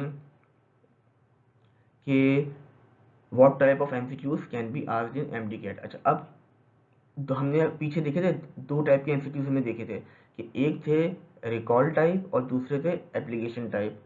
ये अभी हमने स्टार्ट में हमने देखा था। ठीक है। अच्छा, अब मैंने कहा था कि हम बाद में बताएंगे कि रिकॉल का मतलब क्या है और एप्लीकेशन का। अच्छा, रिकॉल टाइप का मतलब क्या होता है, रिकॉल का मतलब ये होता है कि जिसको मेमोराइज वाली के आपको जस्ट रिकॉल करना है, यानी आपके ध्यान में चीज़ थी, यानी सिंपल कोई चीज़ थी जो सामने लिखी हुई है, आपने रिकॉल करना है, अच्छा ये चीज़ वो थी, ये इस तरीके से थी। और रिकॉल टाइप में कौन कौन से एमसीक्यूज आ सकते हैं, अभी पीछे मैंने आपको बताया कि आपने क्या क्या स्टडी करना है, तो उसी से रिलेटेड करके हम करेंगे रिकॉल का मतलब क्या होता है। अच्छा, रिकॉल में क्या है कि डेफिनेशंस होती हैं, यूनिट्स हैं, डायमेंशंस हैं, formula, equations, law, postulates, constant की वैल्यूज़ हो गई, वर्किंग प्रिंसिपल हो गया, एग्जांपल्स हो गई, यूसेस हैं, एप्लीकेशंस हो गई, बुकिश स्टेटमेंट्स हो गए, या डिपेंडिंग फैक्टर जो अभी हम बात कर रहे थे कि किन किन फैक्टर पे कोई क्वांटिटी डिपेंड कर रही है, या दो चीज़ों का आपस में डायरेक्ट रिलेशन है या इनवर्स रिलेशन है, या दो क्वांटिटीज़ को आपस में किस तरह कन्वर्ट कर सकते हैं, तो ये सारी चीज़ें क्या आएंगी रिकॉल टाइप में। यानी रिकॉल है, यानी ये बेसिकली मेमोराइजिंग वाली चीज़ हो गई ना, कि आपने आपको पता है कि ट्रांसफार्मर का वर्किंग प्रिंसिपल क्या होता है, या कोई लॉ की स्टेटमेंट क्या आती है, आपने लिखना नहीं होगा, आपके सामने पूरा लॉ की स्टेटमेंट लिख देंगे, पूछेंगे कौन सा लॉ है ये, कूलम्स लॉ है या लॉ ऑफ ग्रेविटेशन है, क्या है वो आपसे पूछेंगे। तो ये सारी की सारी चीज़ें किसमें आएंगी, यानी डेफिनेशन से लेके ये रिलेशन तक ये सारी चीज़ें आ गई रिकॉल टाइप, कि इसमें आपने रिकॉल करना होगा चीज़ों को, आपको अपनी मेमोरी में से अपने चीज़ों को रिकॉल करना होगा। तो ये सिंपल एमसीक्यूज होंगे। एप्लीकेशन बेस्ड की बात करें, अगर एप्लीकेशन टाइप सवाल आती है तो वो क्या होंगे, कॉन्सेप्ट बेस्ड। कोई आपने कोई कॉन्सेप्ट पढ़ा हुआ होगा, उस कॉन्सेप्ट को सवाल में अप्लाई करना होगा आपने, ठीक है। वो या वो कॉन्सेप्ट अप्लाई हो रहा होगा और आपने उसकी बेस पे अपना आंसर सेलेक्ट करना होगा।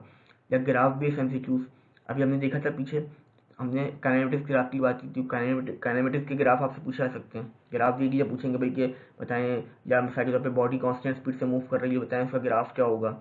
या ग्राफ दे दिया, बताएंगे भाई बताएं बॉडी की नेचर कैसी है, बॉडी किस तरीके से मूव कर रही है। या मुख्तलिफ कोई और ग्राफ भी दे सकते हैं आपसे, या डायग्राम भी सवाल दे सकते हैं। मिसाल के तौर पे करंट इलेक्ट्रिसिटी के अंदर हमने पढ़ा था रेजिस्टर्स के बारे में, तो वो रेजिस्टर्स का कॉम्बिनेशन दे देंगे आपको न्यूमेरिकल के अंदर, डायग्राम दे देंगे, आपने करंट निकालना है, वोल्टेज निकालना है, या इक्विवेलेंट रेजिस्टेंस निकालनी है, या कैपेसिटर का टॉपिक दे देंगे, कैपेसिटर बना के दे दिए, कॉम्बिनेशन आपने उनका कॉम्बिनेशन के अंदर से कैपेसिटेंस निकालनी है, या वोल्टेज या चार्ज जो भी है, आप डायग्राम दे के आपसे कोई ना कोई चीज़ फाइंड आउट करने को बोलेंगे। फिर कंडीशन या सिचुएशन बेस्ड सवाल, अब आपको ये कंडीशन दे देंगे मिसाल के तौर पे कि ये कंडीशन है कि फॉर एग्जाम्पल सर्किट के अंदर इस तरीके से ये है, तो बताएं कि इसका आउटपुट क्या मिलेगा, या रिजल्ट क्या मिलेगा। या अगर एक सर्किट मिसाल के तौर पे एक कैपेसिटर है, वो सर्किट में कनेक्ट हुआ हुआ है, अब अगर मैं बैटरी के साथ कनेक्ट हुआ हुआ है, अब अगर मैं बैटरी निकाल देता हूँ या कोई डाइलेक्ट्रिक मीडियम ला के रख देता हूँ, कंडीशन दे देंगे और पूछेंगे उस कंडीशन की वजह से क्या आउटपुट मिल रहा होगा या क्या रिजल्ट जनरेट हो रहा होगा। तो वो ये एप्लीकेशन बेस्ड सवाल में आ जाती है चीज़। फिर आखिरी चीज़ बची है न्यूमेरिकल्स। तो न्यूमेरिकल भी क्या है, एप्लीकेशन है। यानी न्यूमेरिकल क्या होती है, आपने कोई कॉन्सेप्ट पढ़ा, आपने कोई इक्वेशन या फॉर्मूला पढ़ा, तो उसको आप किसी कंडीशन के अंदर अप्लाई करते हैं मैथमेटिकल फॉर्म में, तो वो आपकी क्या कोई एप्लीकेशन बेस्ड करेंगे। तो न्यूमेरिकल्स भी किसमें आएंगे, एप्लीकेशन टाइप में।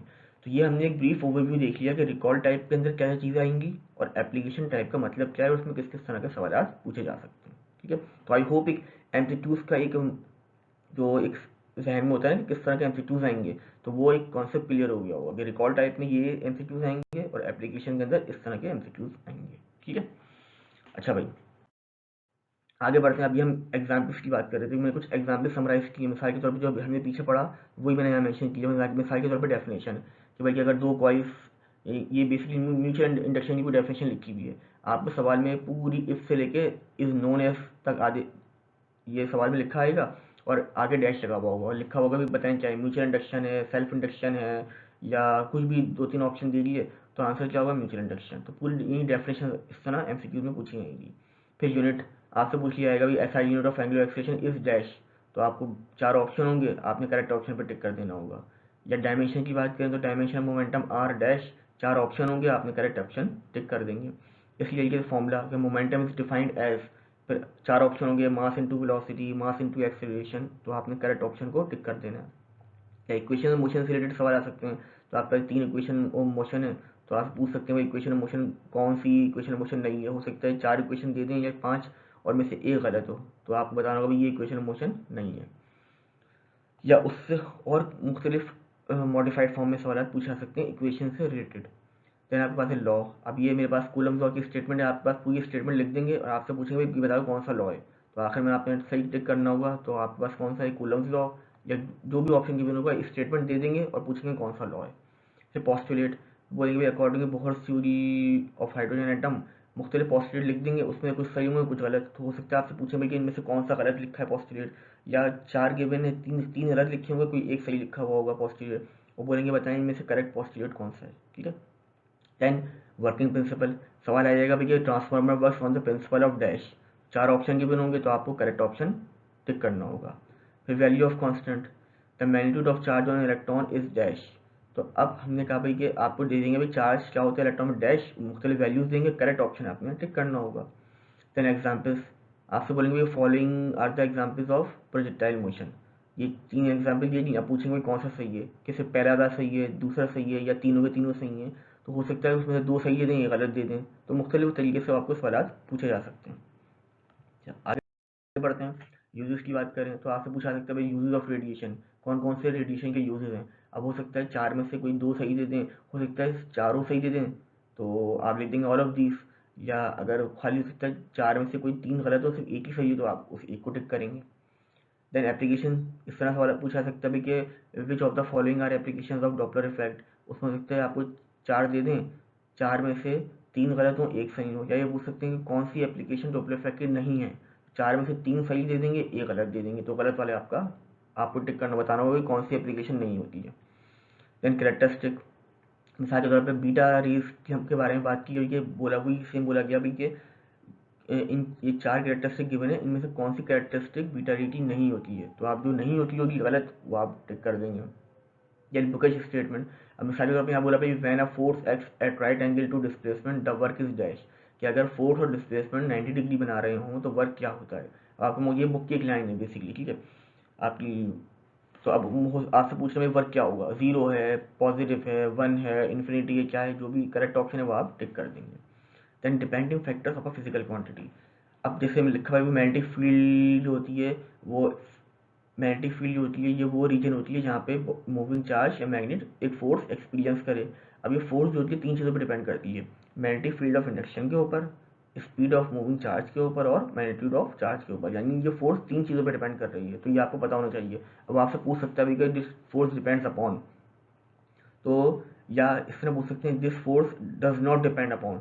अब ये 3 ऑप्शन दे दिए जो कि करेक्ट है। चौथा ऑप्शन देखिए, मिसाल के तौर पे चौथा ऑप्शन दे दिया कि भाई के मिसाल के तौर पे लेंथ ऑफ मैग्नेट, तो लेंथ ऑफ मैग्नेट डिपेंड नहीं करती है। तो आपसे पूछ रहे हैं भाई कि इन चारों में से कौन सा ऑप्शन है जिस पे फोर्स डिपेंड नहीं करती, तो आंसर क्या होगा, लेंथ ऑफ मैग्नेट होगा। तो इस तरीके से आपको सवाल पूछे जा सकते हैं। अच्छा, या फिर ये पूछ सकते हैं भाई फोर्स किस पे डिपेंड कर रही है, तो आपको ये 1 2 3 3 ऑप्शन दे दिया, चौथा ऑप्शन दे दिया ऑल ऑफ दीज। तो करेक्ट ऑप्शन क्या हो जाएगा, ऑल ऑफ दीज, क्योंकि तीनों पे ये फोर्स डिपेंड करती होगी।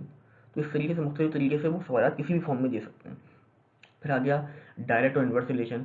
अब मिसाल के तौर पे हमने कहा कि वेलोसिटी और प्रोजेक्टाइल को अगर हम ट्रिपल कर दें, 3 गुना बढ़ाते हैं, तो उसकी रेंज होती है 9 टाइम, क्योंकि जो रेंज होती है वो वेलोसिटी के डायरेक्टली प्रोपोर्शनल होती है, वेलोसिटी के स्क्वायर के डायरेक्टली प्रोपोर्शनल। तो ये वेलोसिटी को 3 टाइम किया तो 3 का स्क्वायर क्या हो गया, 9। तो ये आपको पता होना चाहिए कि दो क्वांटिटीज़ का आपस में कैसा रिलेशन है, डायरेक्ट है या इन्वर्स है। और डायरेक्ट भी है तो किस तरीके से डायरेक्ट अगर रिलेशन है तो पावर 1 के साथ है, या स्क्वायर के साथ है, या क्यूब के साथ है, या इन्वर्स रिलेशन है तो किस तरीके से। तो ये आपको अगर रिलेशन दो क्वांटिटीज़ के बीच में रिलेशन पता होगा तो ईजिली आप इस तरह के सवाल सॉल्व कर सकते हैं। The next one is relation and conversion between physical quantities, कि दो फिजिकल क्वांटिटीज़ का रिलेशन क्या होता है आपस में। मिसाल के तौर पे सर्कुलर मोशन में एक हमारे पास यूनिट होता है रेडियन, तो 1 रेडियन बराबर होता है 57.3 डिग्रीज के। तो आपसे सवाल में पूछा सकते हैं 1 रेडियन इक्वल्स टू डैश। अब 4 ऑप्शन दे दिए, तो आपका करेक्ट ऑप्शन क्या होगा, 57.3 डिग्री। इसी तरीके से मुख्तलिफ कन्वर्जन आपके पास आ सकते हैं दो फिजिकल क्वांटिटीज़ के बीच में, ठीक है। तो ये मैंने एक मिसाल समझाने के लिए मैंने ये जो मैंने जो चीज़ें हमने पढ़नी थी वो सारी बता दी हैं। ये इस तरीके से आपने अपनी बुक में चीज़ें पढ़नी होंगी, ठीक है। तो स्केच जो मैंने पूरा जो मैंने समराइज एक टेबल दिखाएगा आपको, उसकी मैंने सबकी एग्जाम्पल दिखा दी। टोटल 17 वो बुलेट्स पॉइंट थे, मैंने उसकी जगह 17 एग्जाम्पल दिखा दी कि इस तरीके से ये चीज़ें आपने बुक में पढ़नी होगी, और इसी तरीके से आपके पास सवाल पेपर में आ सकते हैं, ठीक है। तो आपने देखा कि कितना आसान हो गया आपके लिए स्टडी करना और एमसीक्यूज को समझना, ठीक है। अच्छा, आगे बढ़ते हैं। अब यहाँ पर क्या है कि रिकमेंडेड एक्स्ट्रा टॉपिक्स। अच्छा, अब एक तो हमने वो टॉपिक देख लिए जो कि आपके पास आए थे पीएमडीसी सिलेबस के अकॉर्डिंग, जो मैंने डिटेल में आपको सब समझा दिया।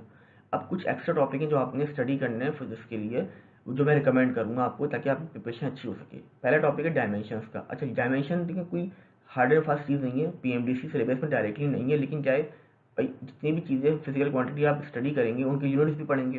मिसाल के तौर पर फोर्स है, एक्सेलरेशन है, वेलोसिटी है, सबके यूनिट्स पढ़ेंगे आप।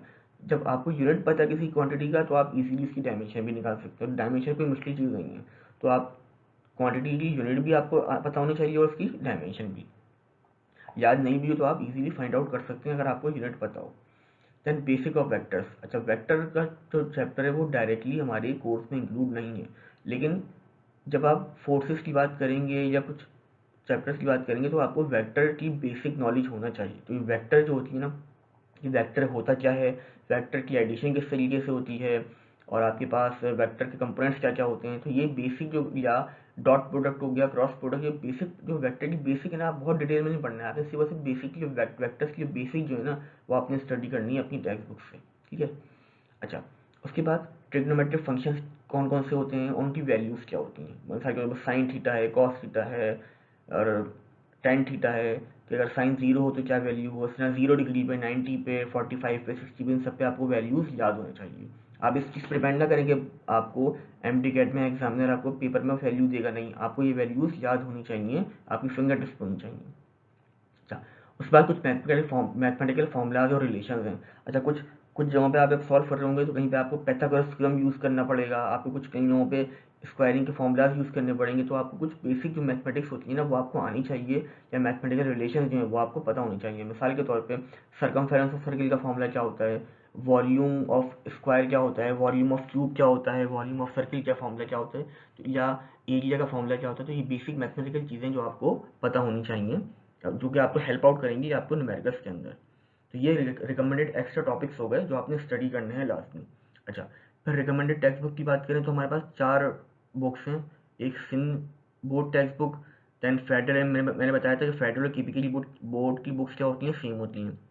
तो सिंध हो गया, केपी हो गया, देन बलूचिस्तान हो गया, देन पंजाब। तो 4 प्रोविंस हैं, चारों की अपनी अपनी बुक्स हैं, ठीक है। तो सब ने अपनी अपनी टेक्स्ट बुक तो पढ़नी है। ये 4 बुक्स हैं जिनसे आप अपनी स्टडी कर सकते हैं, ठीक है, जो रिकमेंडेड है, यानी हर प्रोविंस वाला अपनी बुक तो लाजमी पढ़ ही रहा होगा, ठीक है। तो ये रिकमेंडेड एक्स्ट्रा टॉपिक्स हो गए और रिकमेंडेड टेक्स्ट बुक्स हो गई फॉर स्टडी, ठीक है। तो आई होप ये चीज़ भी आपको क्लियर होगी। अच्छा, अब सबसे इम्पोर्टेंट चीज़ कि आपने MD-CAT फिजिक्स को किस तरीके से प्रिपेयर करना है, ये आपका सबसे मेन जो आपका जो टॉपिक आ गया है, मेन टॉपिक, ठीक है। उसका सिंपल सा एक सिंप्लीफाइड मैं आपको एक मेथड समझा रहा हूँ कि आपने किस तरीके से अपनी MD-CAT फिजिक्स को प्रिपेयर करना है। सबसे पहले तो भाई सबसे पहला काम जो आपने करना है ना, वो आपने हर प्रोविंस के बच्चा, अगर आप सिंध के हैं तो आपने जिस प्रोविंस से आप ताल्लुक़ रखते हैं, यानी जिस प्रोविंस में आप टेस्ट देंगे, ठीक है, आपने वहाँ की टेक्स्ट बुक पढ़नी है। अगर आप सिंध से हैं तो आप अपनी सिंध बोर्ड की बुक को स्टडी करेंगे, रीड करेंगे टेक्स्ट बुक को। अगर आप पंजाब से हैं तो आप पंजाब की बुक पढ़ेंगे, आप फेडरल केपी के से हैं तो आप फेडरल केपी की बुक पढ़ेंगे, अगर आप बलूचिस्तान से तो आप बलूचिस्तान की बुक को स्टडी करेंगे। यानी सबसे पहले आपने लाजमी अपने प्रोविंस की जो टेक्स्ट बुक है उसको स्टडी करनी है, यानी physics first year second year अपनी प्रोविंस की स्टडी करनी है, ठीक है, जिस प्रोविंस से आप ताल्लुक़ रखते हैं। सेकेंड थिंग, जब आप अपनी प्रोविंस की बुक पढ़ लें तो उसके बाद आपने दूसरा काम क्या करना है, आपने उसके बाद फिर आना है फेडरल की टेक्स्ट बुक के ऊपर। अगर आपने अपने कॉन्सेप्ट को मजीद, सबसे अच्छी जो बुक्स है ना वो है फेडरल टेक्स्ट बुक, ठीक है। फेडरल की और बलूचिस्तान की तकरीबन बेहतर है, यानी टॉप प्रियोरिटी पर अगर देखें सबसे बेहतर है आपके पास फेडरल और केपी की सेम बुक्स होती हैं। तो फेडरल नंबर 1, उसके बाद बलूचिस्तान, देन पंजाब और देन सिंध, ठीक है। सिंध की बुक्स जो है थोड़ी सी फिजिक्स की अगर बुक की बात करूँ तो वो इतनी अच्छी नहीं है कॉन्सेप्चुअली, ठीक है। चीज़ें हैं उनके अंदर बहुत सारी, लेकिन कुछ चीज़ें बहुत क्लियर नहीं है, ठीक है, इनकी वर्डिंग क्लियर नहीं है, तो कॉन्सेप्ट बच्चा पढ़ते वक्त थोड़ा सा घबरा रहा होता है उनको, ठीक है, पढ़ना मुश्किल होती है। तो सबसे बेहतर तरीका क्या है, आप जिस प्रोविंस से ताल्लुक़ रखते हैं उन टेक्स्ट बुक को पहले आप रीड कर लें।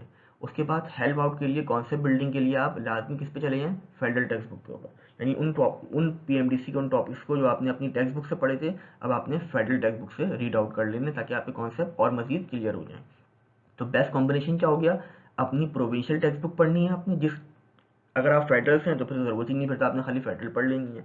अगर आप सिंध से हैं या पंजाब से हैं तो आपने अपनी प्रोविंस की टेक्स्ट बुक को पढ़ना है और उसके बाद फिर क्या पढ़ना है, फेडरल की बुक को पढ़ लेना है। तो इससे आपकी एक बहुत अच्छी प्रिपरेशन हो जाएगी और आपके कॉन्सेप्ट भी बहुत अच्छी, फेडरल की टेक्स्ट बुक कॉन्सेप्ट क्लियर करने के लिए बहुत बेहतर है, ठीक है। तो ये हो गया पहला पार्ट। सबसे पहला स्टेप क्या है कि प्रोविंस की बुक पढ़नी है और साथ में फेडरल की, तो बेस्ट कॉम्बिनेशन आ गया provincial text book plus federal text book. Now step number 2, आप आइदर किसी कोचिंग के अंदर क्लास ले रहे हैं ऑनलाइन या फिजिकल फॉर्म में, या कोई किसी टीचर के नोट्स आपके पास मौजूद हैं, ठीक है। तो आपने वो जो क्लास नोट्स हैं, क्योंकि देखें टेक्स्ट बुक और क्लास नोट में फ़र्क होता है, ठीक है। नोट्स के अंदर थोड़ी सी ट्रिक्स होती हैं, लॉजिक्स भी होती हैं, शॉर्टकट्स भी होते हैं और कॉन्सेप्ट समझाए। बुक में तो वर्डिंग की फॉर्म में लिखा हुआ है, वहाँ पे क्लास नोट के अंदर टीचर ने मुख्तलिफ एंगल से आपको कॉन्सेप्ट समझाए हुए होते हैं, ठीक है। तो आपने कुछ क्लास नोट हैं, चाहे आप सेंटर में पढ़ रहे हैं या किसी टीचर के आपके पास नोट्स हों, MD-CAT के पॉइंट ऑफ व्यू से, इंटरमीडिएट के नोट्स नहीं, MD-CAT के नोट्स, ठीक है, फ़र्क है दोनों में।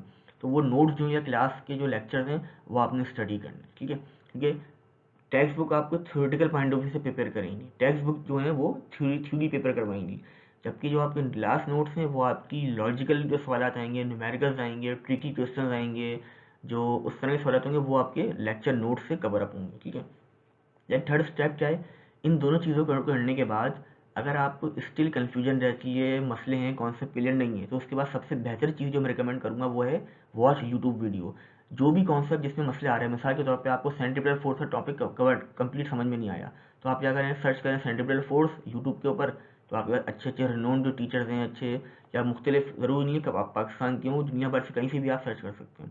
तो आप यूट्यूब के वीडियोज़ देखें अपने कॉन्सेप्ट क्लियर करने के लिए, और उनसे मुख्तलिफ ट्रिक्स शॉर्टकट्स सीखें कि एमसीक्यूज़ और न्यूमेरिकल सॉल्व करने के लिए किस तरीके से एमसीक्यूज़ में आप ट्रिक्स यूज़ कर सकते हैं, शॉर्टकट यूज़ कर सकते हैं। तो थर्ड आपका स्टेप हो गया यूट्यूब। यूट्यूब आजकल कह रहा हूँ, आजकल फ्री ऑफ कॉस्ट इतना कंटेंट मौजूद है, उसमें भी ना आपने, लेकिन चाहे आपने इधर उधर नहीं भागना, आपने यूट्यूब पे भी लिमिटेड जो अच्छे टीचर्स हैं, जो जिनका कंटेंट अच्छा है, डायरेक्टली यूट्यूब के बहुत से ना कंटेंट यूट्यूब पे बहुत मिलेगा आपको, बेतुका कॉन्टेंट भी। तो आपने सिर्फ रिलेवेंट अपने, अच्छा लेक्चर भी आपने इंटरमीडिएट के नहीं देखने हैं, आपने यूट्यूब पे देखना है, आपने एम डी के आप पेपर करने हैं एम डी कैट के, तो आपने फिजिक्स एम डी कैट के ही, एम डी कैट फिजिक्स के ही लेक्चर सर्च करने हैं अच्छे टीचर्स के, अपने कॉन्सेप्ट क्लियर करने के लिए और शॉर्टकट या ट्रिक्स सीखने के लिए। देन स्टेप नंबर 4 क्या है, आपने बुक रीड कर लिया, आपने लेक्चर रीड कर लिया, आपने यूट्यूब की वीडियोस देख ली। अब सबसे अहम चीज़ जो होती है कि आपने पढ़ तो लिया, अब पेपर जो आएगा, पेपर यहाँ पे लिखने का नहीं आएगा, पेपर आएगा एमसीक्यूज़ के अंदर, एमसीक्यूज़ फॉर्म में, और आपने सवाल को पढ़ के उसका सही आंसर टिक करना होगा। तो उसके लिए प्रैक्टिस लाजमी है। यानी जब तक आप एमसीक्यूज़ की, स्टेप नंबर 4 है प्रैक्टिस लॉट्स ऑफ एमसीक्यूज़, यानी जब तक एमसीक्यूज़ की प्रैक्टिस नहीं करेंगे आपका टेस्ट क्लियर हो ही नहीं सकता। आप कितने अच्छे पढ़ने में, कितनी आपने 10,000 मरतबा बुक पढ़ ली हो, नोट्स 1000 मरतबा पढ़ ली हो, यूट्यूब की वीडियोस पूरा साल देखी हो, लेकिन अगर आपने एमसीक्यूज़ की प्रैक्टिस ही नहीं की है ना, आपको एमसीक्यूज़ की प्रैक्टिस जब नहीं करेंगे तो आपको पता ही नहीं होगा कि उस कॉन्सेप्ट को या उस फॉर्मूले को सवाल में लगाना कैसे है। उस सवाल को, असल चीज़ सबसे बड़ा खेल होता है सवाल पढ़ के सवाल को समझना कि उसमें सवाल में कह क्या रहे हैं, क्या कंडीशन गिवन है, क्या चीज़ रिक्वायर्ड है, कौन सी लॉजिक यूज़ हो रही है, क्या ट्रिक दी हुई है। तो ये जितनी एमसीक्यूज़ की प्रैक्टिस करेंगे, अच्छा एमसीक्यूज़ की प्रैक्टिस जितनी ज़्यादा करेंगे उतना आपके लिए बेहतर है। उसमें आप चाहें तो मुख्तलिफ कोचिंग, हर कोचिंग सेंटर के लिए अपनी बुकलेट्स होती हैं, वो बुकलेट्स आप कलेक्ट करके उसमें से कर सकते हैं। ऑनलाइन एमसीक्यूज़ की प्रैक्टिस कर सकते हैं, आपके पास मुख्तलिफ, आप पास पेपर सॉल्व करने ज़्यादा से ज़्यादा प्रैक्टिस के अंदर आपके पास पेपर भी शामिल हो जाएंगे। अच्छा लेकिन एमसीक्यूज़ के लिए शर्त ये है कि रिलेवेंट होना चाहिए, ठीक है, जो जो आपका करंट पीएमडीसी सिनेरियो है वो। अच्छा अब एक बात क्लियर कर दूं कि लेंथी और ये बड़े बड़े एक एक पेज के सोल्यूशन के न्यूमेरिकल्स अब नहीं आते, ठीक है, पहले भी इतने नहीं आया करते, ना अब आते हैं। तो न्यूमेरिकल्स एक लिमिटेड हद तक होंगे, ये न्यूमेरिकल्स ऐसा नहीं होगा कि बोर्ड के एग्जाम की तरह एक एक पेज के न्यूमेरिकल है, नहीं। तो इतने को लेंथी न्यूमेरिकल नहीं आते हैं आपके पीएमडीसी के टेस्ट के अंदर, एमटीकैट के अंदर। तो आपने न्यूमेरिकल्स भी वही प्रैक्टिस करने हैं जो एक लिमिटेड हो, यानी 4 से 5 स्टेप, 3-4 स्टेप में सॉल्व हो जाए, एक एक पेज के लेंथी न्यूमेरिकल्स नहीं आते, ठीक है। कॉन्सेप्ट क्लियर करें, लेकिन सही प्रैक्टिस करनी है, लेकिन सही एमसीक्यूज़ की प्रैक्टिस करनी है। अच्छा अब ये व्हाट्सएप ग्रुप पे, सोशल मीडिया के ऊपर मुख्तलिफ लोग मुख्तलिफ एमसीक्यूज़, रैंडम एमसीक्यू बना के ना सेंड कर देते हैं। अब उस एमसीक्यूज़ में पूरा कॉन्सेप्ट या पूरी बात मेंशन ही नहीं होती है। अब बच्चा परेशान रहता है, भाई एमसीक्यूज़ तो मुझे आ ही नहीं रहा, इसका मतलब मुझे पढ़ना ही, मैंने अच्छा पढ़ा ही नहीं है, मेरा कॉन्सेप्ट ही क्लियर नहीं है। तो ये बहुत इशू आता है, बहुत से बच्चे आके, मेरे स्टूडेंट मुझे ये चीज़ सवाल फॉरवर्ड करते हैं, सर हमें इसका आंसर बता दें। अब मैं सवाल पढ़ता हूँ, ना सवाल का सर है ना पैर है, उसमें कॉन्सेप्ट भी क्लियर नहीं है, उसमें समझ में नहीं आ रहा कि कह क्या रहे हैं वो। तो इसलिए सवाल एमसीक्यू जब भी प्रैक्टिस करें ना, तो ऑथेंटिक बुक से करें, पास पेपर से करें, या कोई कोचिंग है, अकेडमी है, या ऑनलाइन कोई प्लेटफॉर्म है जहाँ पे प्रॉपर एमसीक्यूज़ हों, बुक्स हों एमसीक्यूज़ की, उनसे प्रैक्टिस करें, ठीक है। तो एमसीक्यूज़ प्रैक्टिस करना है ऑथेंटिक जगह से, ठीक है। और जितने ज़्यादा करेंगे उतना आपके लिए अच्छा होगा। थ्योरेटिकल एमसीक्यूज़ भी करें, न्यूमेरिकल भी करें, लॉजिकल, सब तरह के करें। और आखिरी स्टेप क्या है, जब आपने प्रैक्टिस कर ली, सब आपने बुक रीडिंग कर ली, लेक्चर पढ़ लिया, यूट्यूब देख लिया, एमसीक्यू से प्रैक्टिस कर ली, उसके बाद सबसे लास्ट चीज़, जो अहम चीज़ है, वो आती है कि आपने टेस्ट देने। आइदर आप ऑनलाइन टेस्ट दें, आजकल मुख्तलिफ ऑनलाइन टेस्ट के प्लेटफॉर्म्स हैं, ऐप्स हैं मुख्तलिफ, या आप कोचिंग में पढ़ रहे हैं तो फिजिकल टेस्ट होगा। जितने ज़्यादा टेस्ट देंगे उतना आपको अपनी प्रिपरेशन के बारे में पता लगता रहेगा। टेस्ट देंगे, उसका स्कोर पता चलेगा, आपको पता चलेगा कि आपने गलतियाँ कहाँ थी, तो आपको अपनी वीकनेस के बारे में पता चलेगा। फिर अगले टेस्ट की जब प्रिपरेशन करें तो आप उन वीक पॉइंट को अपना कवर करें और उसको अपना स्ट्रॉन्ग पॉइंट बनाएं, ताकि अगली मतलब जब टेस्ट दें तो पहले से अच्छा स्कोर हो। तो रेगुलर टेस्टिंग से फ़ायदा ये होता है कि आपको अपनी प्रोग्रेस पता चलती रहती है कि अब मैं कहाँ खड़ा हूँ और मेरी कितनी प्रिपरेशन हो चुकी है, कितनी गलतियाँ मैं कर रहा था और कितनी मैंने इसको इम्प्रूव किया। बार बार टेस्ट देने का मकसद ये होता है कि अपनी पिछली गलतियों को आपने कितना इम्प्रूव किया। असल चीज़ ये होती है, अगर आप इम्प्रूव नहीं कर रहे, इसका मतलब आप कहीं ना कहीं लैग कर रहे हैं और आपको सीरियसली कुछ करने की ज़रूरत है। तो टोटल ये 5 स्टेप हो गए, इन 5 स्टेप को फॉलो करते हुए आपने अपनी प्रिपरेशन करनी है। और इंशाल्लाह आप देखेंगे, अगर आपने ये 5 स्टेप जो मैंने मेंशन किए हैं ये आपने फॉलो कर लिए, तो आप MD-CAT फिजिक्स आपके लिए बिल्कुल हलवा हो जाएगी, कोई मसला नहीं होगा आपको। ठीक है, तो आई होप ये एक जो एक बड़ा दिमाग के अंदर एक वो था कि भाई किस तरीके से प्रिपरेशन करेंगे, वो एक आपका कॉन्सेप्ट क्लियर हो गया होगा। ठीक है, अच्छा भाई, अब एक काम मैंने आप सबके लिए आसानी कर दी है कि जितनी भी हमारे पास, टोटल हमारे पास 4 वो गए। एक सिंध बोर्ड की बुक्स, पंजाब, बलूचिस्तान और फोर्थ वन इज़ फेडरल। अच्छा, फेडरल बोलें KPK बोलें एक ही बात है, क्योंकि दोनों की बुक्स सेम है। तो टोटल 4 आपके पास हो गए। ठीक है, 4 प्रोविंस हो गए, चारों की बुक्स मैंने first year second year physics, यानी टोटल 8 बुक्स हो गई। हर प्रोविंस की 2-2 बुक होंगी, तो टोटल 8 बुक्स हो गई। वो मैंने गूगल ड्राइव के ऊपर मैंने अपलोड कर दी हैं। प्रोविंस वाइज 4 फोल्डर होंगे, सिंध, पंजाब, फेडरल एंड आपके पास बलूचिस्तान। तो टोटल 8 बुकें वो मैंने अपलोड कर दी हैं गूगल ड्राइव के ऊपर। अच्छा, उसका लिंक मैं अपनी वीडियो के डिस्क्रिप्शन के अंदर इंक्लूड कर दूंगा। तो आप वहाँ सिंपली जब आप वीडियो वॉच कर रहे होंगे तो आप डिस्क्रिप्शन पे जाएंगे, गूगल ड्राइव के लिंक पे क्लिक करेंगे, पूरा एक फोल्डर बना हुआ होगा, उसे आपने डाउनलोड कर लेना है।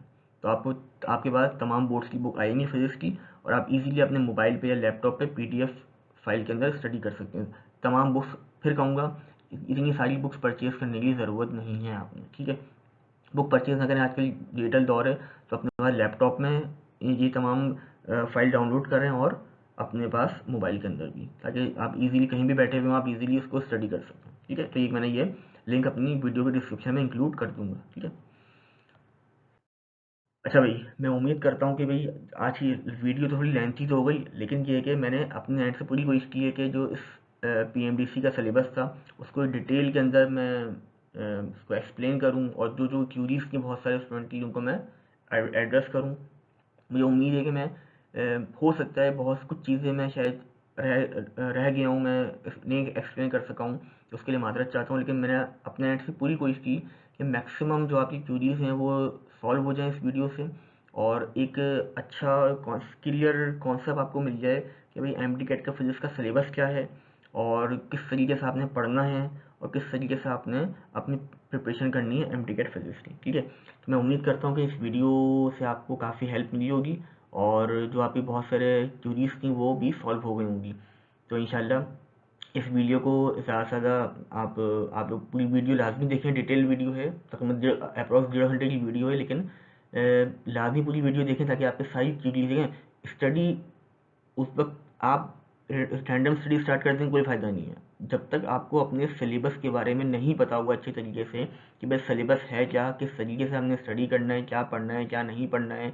तो उस वक्त तक आप सही से स्टडी नहीं कर सकते।